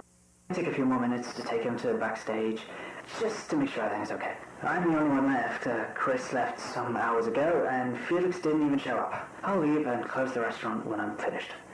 I'm sure it's not going to take long.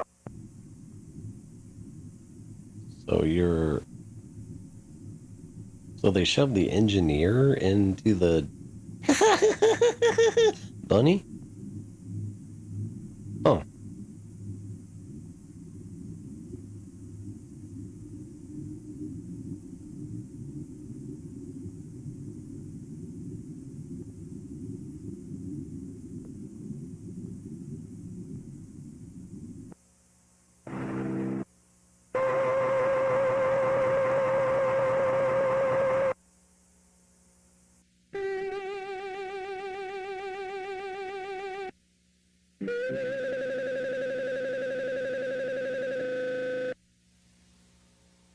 Hi, Susan.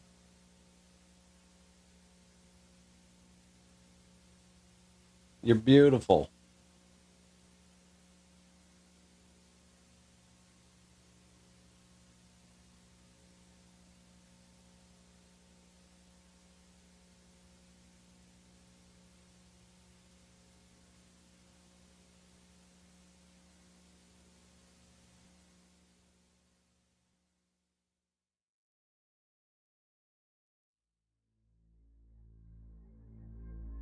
Given what we just watched, we're able to establish the connection between Susan Woodings and the BSI animatronics.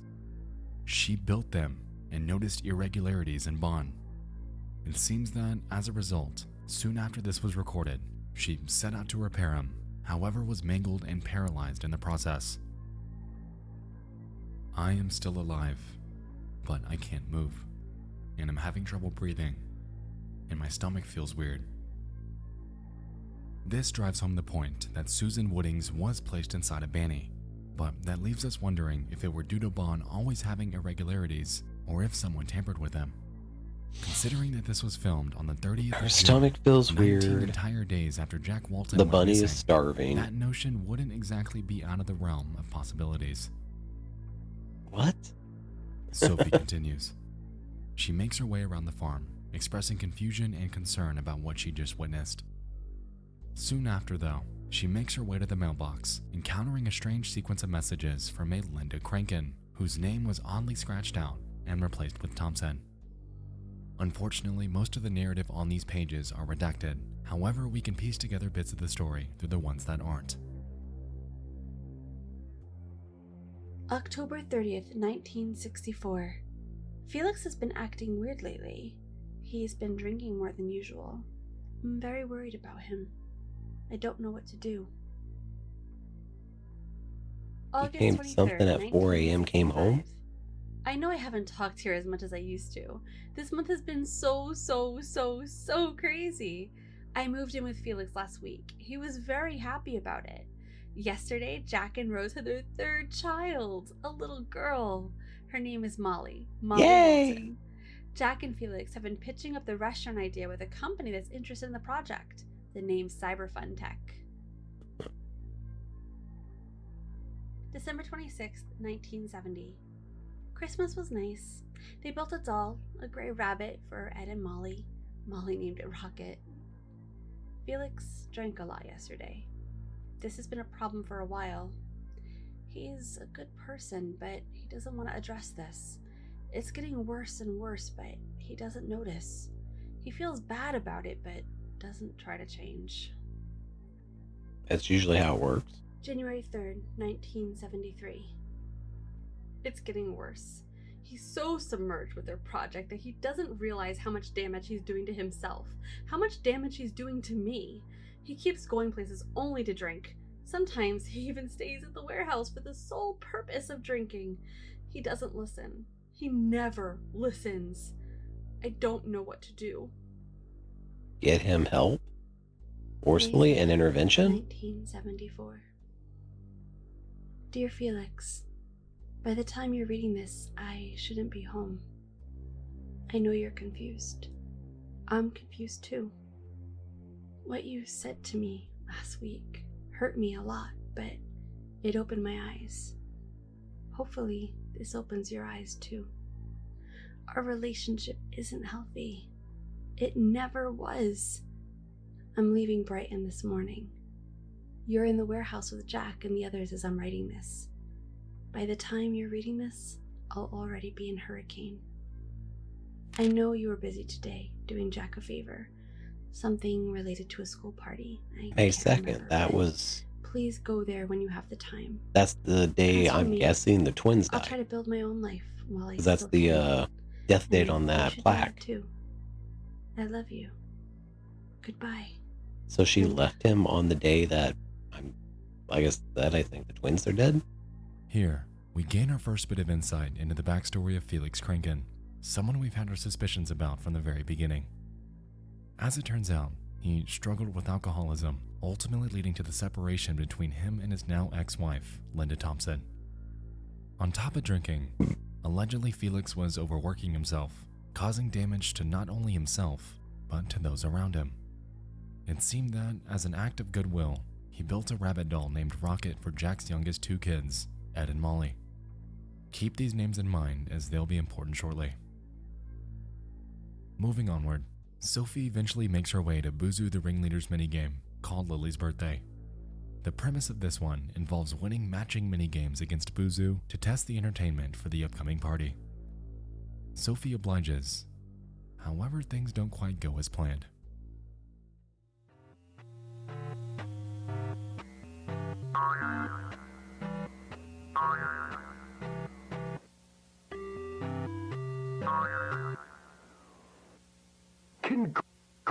Congratulations! You're very good at this. Right. It's time for The next minigame after this is called Spot the Difference, and is pretty self-explanatory.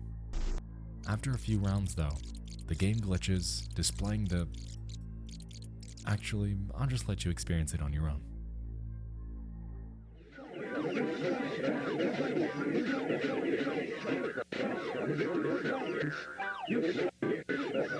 Come on. Congratulations! You completed my game. What's the difference, Sophie? I'm the prizes.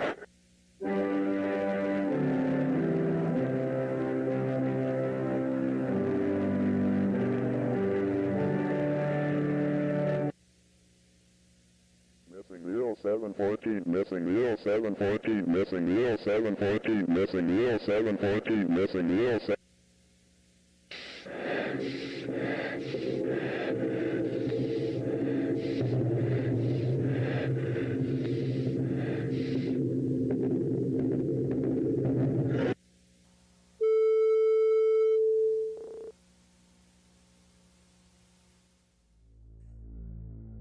Missing 0714.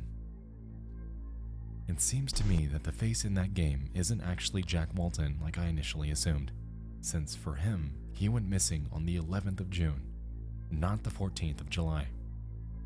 With this in mind, if we think back to the end of the Relocate Project video, the names on that list... Charles. Jack, Susan, Charles, Rosemary, Sophie.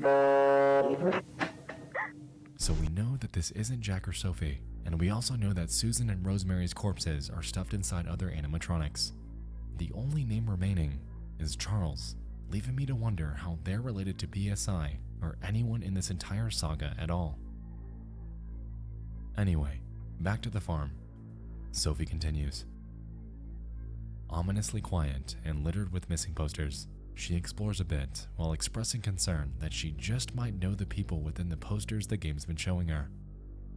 A short while later, Go to the approaches Pete's police. barn before the game glitches, displaying one last minigame for her to complete. Go to the That cops. of Shaw the Lamb, the same animatronic we know to represent her mother. The minigame this time is simply hide and seek, and initially has Sophie's character finding Shaw. Why is she in a burger? I need to find a sheep. Oh. The hell's one? Okay, what are you? Ed and Molly. After she eventually finds her, we can observe the game switch sides to where Sophie's the one hiding. And from here on, this is where things quickly turn dour.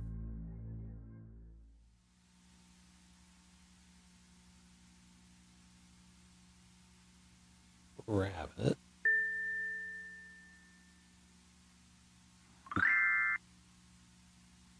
I'm guessing that's Rocket. It looked gray.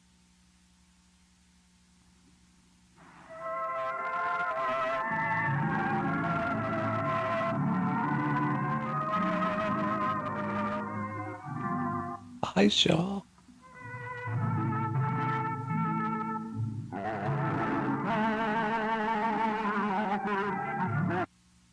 Am I still beautiful to you?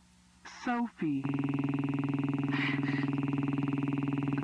I know you. Found you.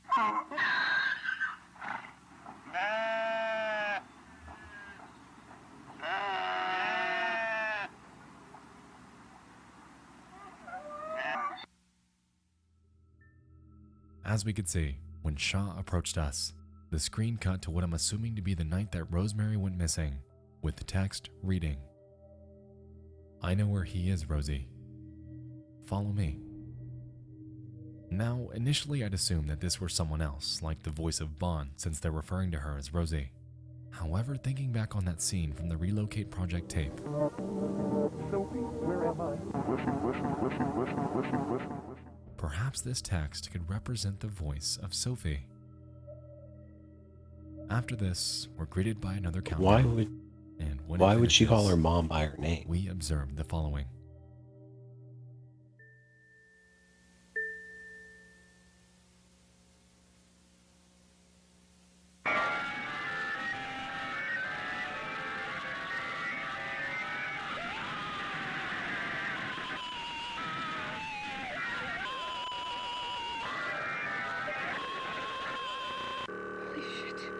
I agree.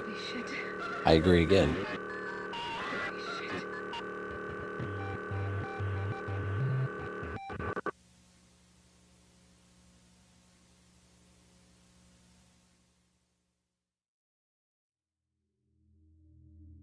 It seems to me that that entire section represented the night that Rosemary Walton went missing through the eyes of Sophie. With the bloodshot animatronic right up in our face, screaming and pleading for mercy, it really seems like we're experiencing things in first person. This scene is undisputedly traumatic, and witnessing something like this would undoubtedly leave someone scarred for life. With that being said, considering that Sophie's name was uttered by Shaw earlier, that Sophie's actively taking pills that we know suppress her memory, and that in that Lucky You tape, the voice claims safety in pills over and over, it's safe to assume at this point that Sophie must have been there. And so the question remains, did she willingly lure her mother back there, or was she forced to? Jumping forward, we witness a Grey Bear character emerging from their so-called fountain of memories. Sophie goes forth to ask who they are, to which they respond by drawing the following picture. After this, the game glitches once more and the bear vanishes. A few seconds later though, we're greeted with the picture of a house labeled May 2nd, 1974, and on the doorstep, 2 children. Sophie claims to remember it. That's my old house, I Hey, think. I'm so glad you're here to help me clean the code base. All that's left to do is just...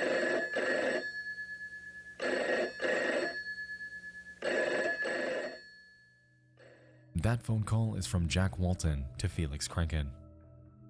Jack asks for a simple favor, to take his kids Ed and Molly to their school event since he and Rosemary are caught up in other errands. Tonight. A school party and they have no one to pick him up. I need to stay at the workshop to finish the paperwork and Rosie's taking Sophie to the dentist.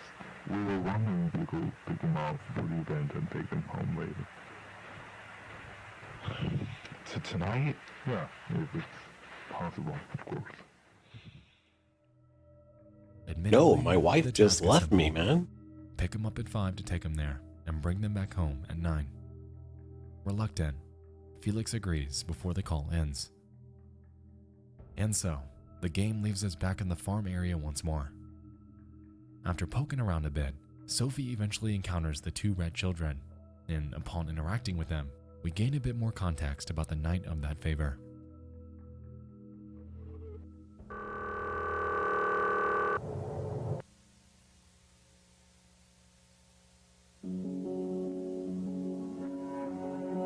We need to get ready for the school party, Molly. Come on.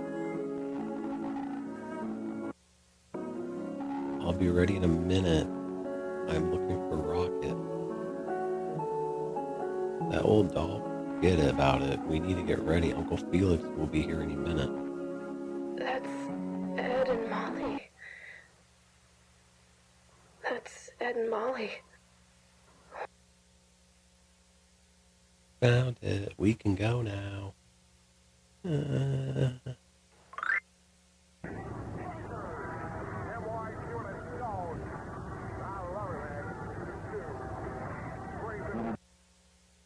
After this brief segment, we begin playing in the school at what appears to be 9:37 p.m.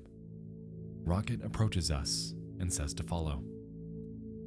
After exploring a bit, we eventually glitch through a wall and become those 2 kids who, surprisingly, have not been picked up yet. Soon after, we encounter Rocket and are shown a scene involving the 2 kids expressing that they're ready to leave since the school looks creepy at night. Where's Uncle Felix? They claim. And so we set out to find him.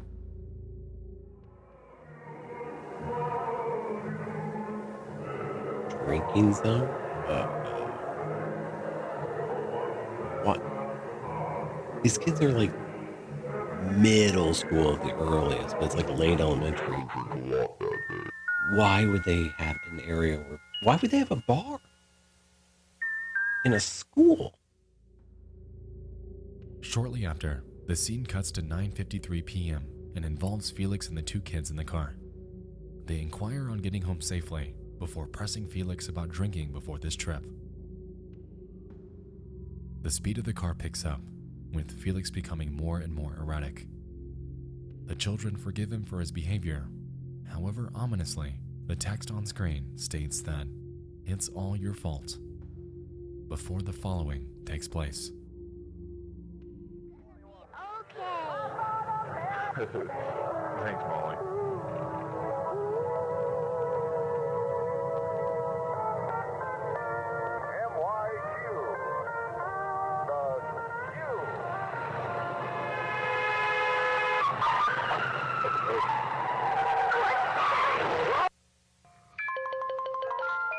Oh no, you got the bad end.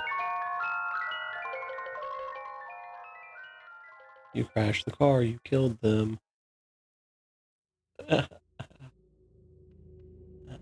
Now, I believe this, right here, marks the beginning of the end of the relationship between Jack and Felix.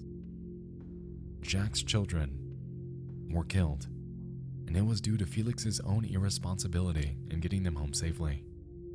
Even more bizarrely, soon after this bad ending sequence plays out, we can observe a scene with Rocket the Rabbit in the woods, with the voice ominously claiming that they didn't go home that night.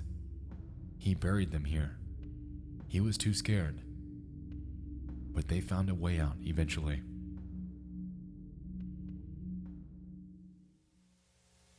You didn't even take them home? You didn't, like... You just bury them in the damn woods. That's fucked.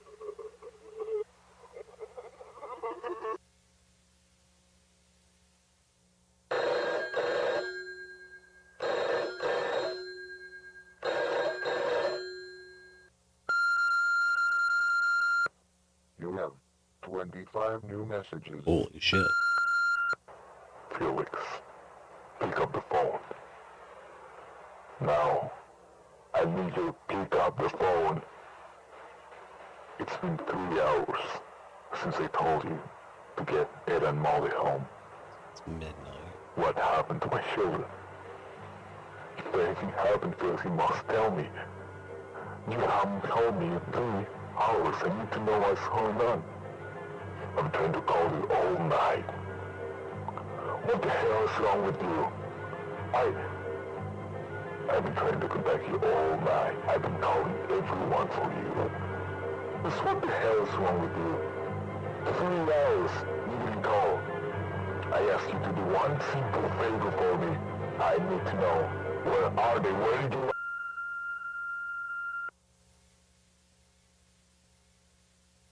And to cap off this last entry in the Walton Files saga, we're left with a message. That's not all, is it? There's still something you forgot to remember. They've been waiting for you. Before we're greeted with 4 animatronics. Benny, Buzu, Shah, Bon.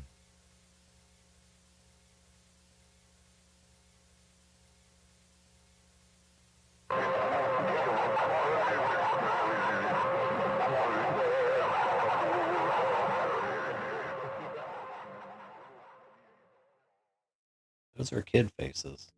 So yeah, I think Jack's definitely in there. Considering that this series is very much in progress, this message could be hinting at the future. Is this little girl popping up around Bond's Sophie, or is it someone else that we haven't seen yet? For all we know, this could even be some sort of warning, given that, so far, this game's done nothing but help Sophie remember the past that she's been forced to forget. She's the last alive member of the Walton family, and I'm not entirely sure if remembering and re-experiencing the deaths of her entire family are a good or a bad thing. It looks like we'll have to see.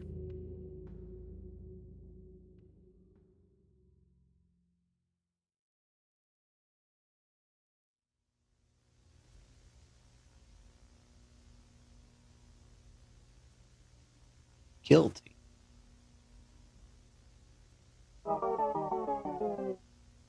Yay! In memory of Edward and Molly Walton. Ed and Molly died Thursday, May 2nd, 1974, in a fatal car accident. They were leaving a party made by their school to celebrate spring. Jack Walton couldn't take his kids to the celebration because of work. A friend of Mr. Walton would take the kids instead. On the way back home, Jack's friend was driving in questionable conditions, thus crashing his car near the road next to the St. Juanas forest. Instantly, both Edward and Molly's lives were taken. You will be remembered, our little angels, our little red children. That is a creepy name to call them. Numerous dates.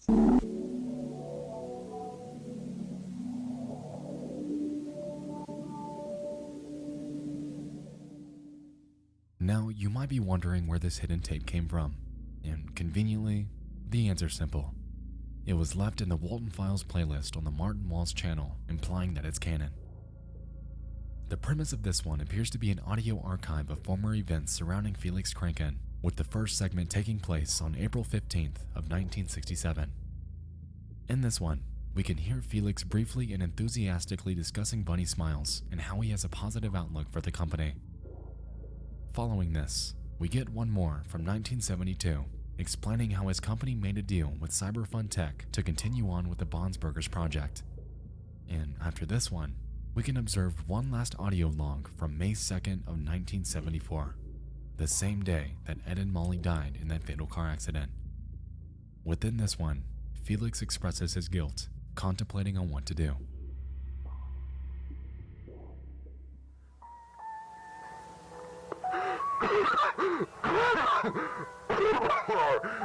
Alright, yeah.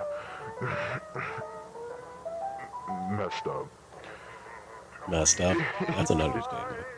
It's been so long since I last used one of these. Last time I used this, I was driving. In the same conditions. I messed up. I have a problem. Now you realize you have a problem. And this has been a problem for so long that I can't even remember. The first time I got drunk, I don't remember most stuff.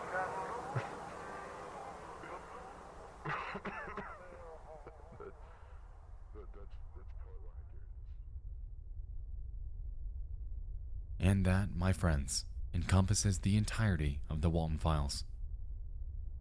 Dark, complex, disturbing. So, in review, this entire series appears to revolve around Jack's eldest daughter, Sophie Walton. She's the core, the one that can maintain this ongoing status quo that Felix Kranken's established, or to burn it all down if she so chooses. She was born into a family of three, with her mother being Rosemary and her father being the elusive Jack. A few years later, two more siblings named Ed and Molly would be born into their family. However, due to events that Felix Kranken had a hand in, they would never, ever experience their coming of age.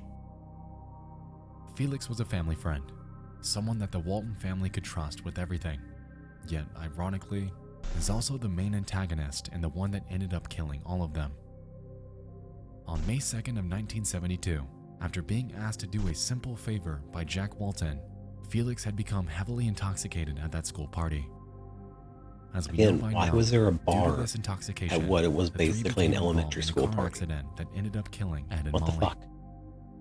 Beaten up and unable to bear the weight of his actions, Felix decides to bury them in a forest, the St. Juanas forest, in hopes of hiding his mistakes entirely. As we know though, the children wouldn't rest there eternally, since a few moments later, we observed them merge into that rocket doll, appearing to utilize that as their medium to get their fate across to the viewer. 1 month and 9 days later, on the 11th of June, Jack Walton goes missing. We can observe his missing flyer littered throughout every episode. However, at this point, we're unsure of what exactly happened to him. We have our sneaking suspicion that he could be stuffed into Bon the Rabbit, but as of right now, that's merely a theory. Film theory. Another month passes, and Rosemary Walton's grieving over her missing husband and two children at Bonsburgers.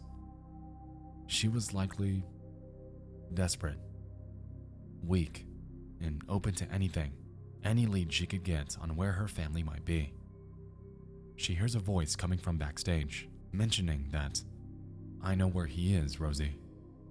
A voice that we now know was most likely that of her eldest daughter, Sophie. It's still weird.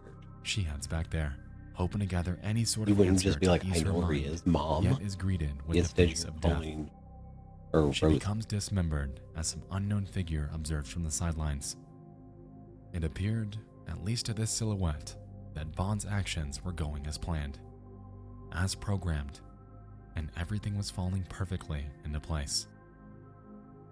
But that's not to say that these actions didn't go unnoticed, since Bond's builder, Susan Woodings, had realized irregularities in Bond just 19 days prior. It's clear to us that he wasn't programmed to behave this way and likely was altered in some form or fashion. Whether that was by Felix or someone else is to be determined. But there was ostensibly a notable change before Bond's Burgers ever opened. And so, Susan Woodings is killed because of her realization. She knew too much and was silenced before she could ever get the truth out there. Just 2 weeks after her death, we observe yet another, 5 days before that of Rosemary Walton. We're unsure of the exact identity of this person. However, considering the list of names that Ashley discovered, it's safe to assume that his name is Charles. For now, his relation to the story is unclear. However, I'm betting that his job was in the same vein as that of Susan Woodings, either a builder or a programmer of some sort. Perhaps we'll find out more information about him as this series progresses, but right now, that's what we can roll with. July 20th. Bond's Burgers closes after people reported screams that they heard around 2 a.m. Given the fact that Rosemary Walton was killed on July 19th, it's safe to assume that these screams were most likely her. It seems to me that due to the attention that the restaurant was getting, Felix decided to pull the plug on Bond's Burgers, storing every animatronic inside a top-secret facility in the St. Juanas Forest. He likely placed it there because that's where Jack's 2 children died and were buried. Either he built it over the spot where he buried them, or placed it nearby so we could check up on it whenever he was working. These are, of course, just theories. However, I think it makes a bit of sense. Killing kid theories. Anyway, it seems that Felix, from the very beginning, had always planned to reopen Bond's Burgers, moving forward with the past quite literally buried behind him. Most likely, the only reason why he shut everything down and locked it up was to lay low for a bit. To let it all pass. And when people moved on, to bring it right back. 4 years later, and the relocate project is finally in full swing. Facility caretakers are tasked with the most dangerous job out of all of them, reprogramming the robots themselves. Considering the lack of knowledge that came with Brian and Ashley, it's safe to assume that this facility caretaker job probably was a sketchy one. They likely received little to no orientation, no tours, and no heads up on what their supplies were actually intended for. Love ya, Mom. Personally, I think that the extent of their training was to simply watch the numerous BSI tapes. Watch the company introductory tape to learn about Bond's Burgers. Watch the numerous archives within the Relocate project to become acquainted with our new mission, and listen to Shaw as she gives you a virtual tour of K9. Because, you know, there's no way in hell that any higher-ups are risking their lives for this. That's what the facility caretakers are for, of course. And so, after all of this is said and done, Rocket? We're left with one. Sophie Walton. Someone that we know was convinced to take a set of pills to forget that her family had ever existed. And this is where our mystery continues. To me, I really believe that Felix had a hand in suppressing her memories. He just couldn't stomach it. He couldn't kill her. Why? Well, at this point we're unsure, but it's safe to say that he's had numerous chances after the fact, yet didn't. And so, with Sophie, after the rapid succession of major losses in her life, she likely didn't know where to turn. She was lost and was plummeting into an ever-darkening mindset due to the onslaught of tragedies she's had to endure. Felix noticed this, and to shut her up, he likely decided to bring her under his wing since he's Uncle Felix, remember? He gives her a job at Bond's Burgers to keep her busy, pushes her to obtain a prescription that he likely claimed would help, made her watch these so-called internal BSI tapes that were littered with hypnotic vernacular. Safety and pills, Sophie. Safety and pills, Sophie. And convinced her that, eventually, it would all go away. I think he did give her the And it pills. And probably gave her It the did all job. go away. But I don't think he tried to brainwash her with the videos. I think that's That legit, list of Jack. names now seems like it was some sort of a hit list. Just one piece in a breadcrumb trail that Felix was trying to bury. He wanted to move on from this entirely. He continued with the Bond's Burgers project years into the future, touting himself as the only founder of the company, quite literally cutting any mention of Jack Walton out of ever existing. The thing is, though, is that whoever created these tapes knows something. They want Sophie to remember, and now that she has, at least as of October 16th of 1982, it leaves us to wonder if she'll be next in line to meet her demise at the hands of Felix Kranken's reprogrammed animatronics. Just like that ominous facility caretaker key, Sophie's left as the sole survivor, and sort of a key herself that can open and expose the metaphorical backdoors into Felix Kranken's secrets. Doing this would allow her to finally expose his wrongdoings, ultimately leading to much needed accountability for everything that he did to her family.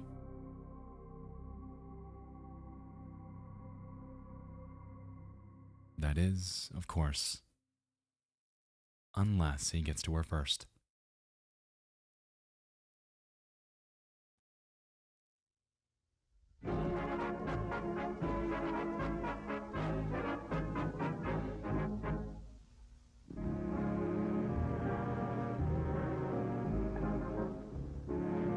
Loss, betrayal, suppression, curiosity, and death. These are the major cornerstones of the Walton Files tapes, something that I've become absolutely enthralled by in recent months. It's been quite a while since I've seen a series this well constructed, and I'm immensely eager to see how each lingering question becomes answered. Like, how did Bond become violent to begin with? Who's putting Jack's face into these tapes? Jack. What actually was the fate of Jack Walton anyway? Where the hell does Anthony fit into all this? And That's will a good Felix question. Kranken ever answer for the murder cover-up of nearly the entire Walton family? Please. As it stands, and considering that there are more episodes planned, it looks like only time will tell. When these videos do come out though, you can bet your ass that I'll be dropping everything to tune in. And when the time is right, you know that I'll be back. And I'll be ready for part 2.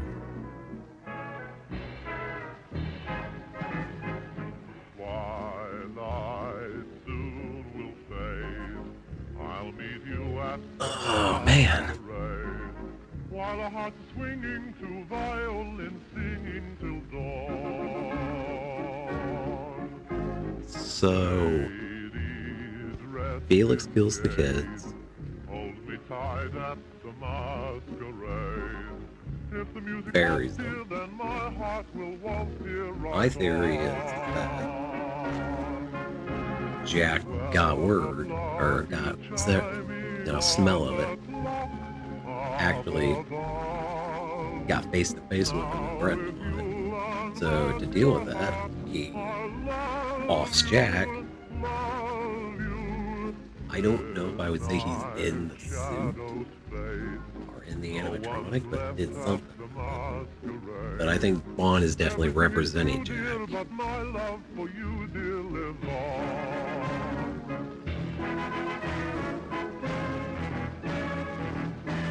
Wooding, yeah, she got too close to him, so just did away with her. Don't know who Charles is. Ashley was just a dumbass and wouldn't let be. Be sure to try our new perk. It's the die for. And I don't know. I don't see, a daughter just calling her mom by her name like that, supposedly. That just seems out of place. Like, I don't just call my mom by her name. Like, some people grow up and do that. I mean, that's some, but there doesn't seem like there's any reason why that would be the case in this one. It just seems, and let alone to call her by a nickname. So that feels more like it's been Felix orchestrating most of these in some form. To me. Gonna give me some time to munch around on that one. But it is 3:30. I've been going for a little over 4 hours, which is usually where I like to cut off, at least when I do these late night more streams like normal. So I'm gonna find somebody to raid. If you happen to somehow still be on, Leon, thank you for the raid earlier. I'm gonna go ahead and take a look around real quick. See if there's anybody I'm gonna send any of you here to. If anyone is here, if you had any enjoyment from what you've seen tonight or from anything I've done. Again, like I said, I do plan on doing more like actual gaming type streams later on. But, you know, since my schedule's been so screwy and it's going to be screwy going into next week, I've only just really been doing the reaction stuff for my first, set of streams pretty much. And like I said, I want to mostly set these spooky ones on Saturdays because I think that's just a good night I can set back to just watch this stuff and be done with it. Just kind of have all the time in the world. And then do some more interesting stuff throughout the rest of the week. But as I said, I've got a conference coming up on Thursday and all the stuff going on, so I don't know exactly when the next day I'll be on is. So I will try though.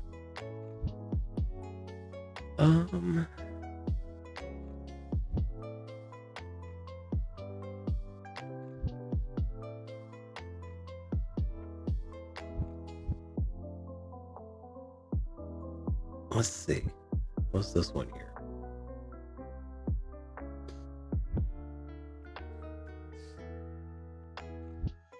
You know, if somebody came up to me, they had a bald head, and they allowed me to, I would slap their bald little. You know what? Why not? Strawberry Shortcake 013. She's in just chatting like I am. And apparently she was scaring herself on something. So that seems relatively similar to what I was doing. So let's try that tonight. So, like I said, if any of you had fun, go ahead and give a follow. And go say hi to Strawberry Shortcake. Okay? There goes the countdown. Alright. Hope you guys have fun. Good night, everybody.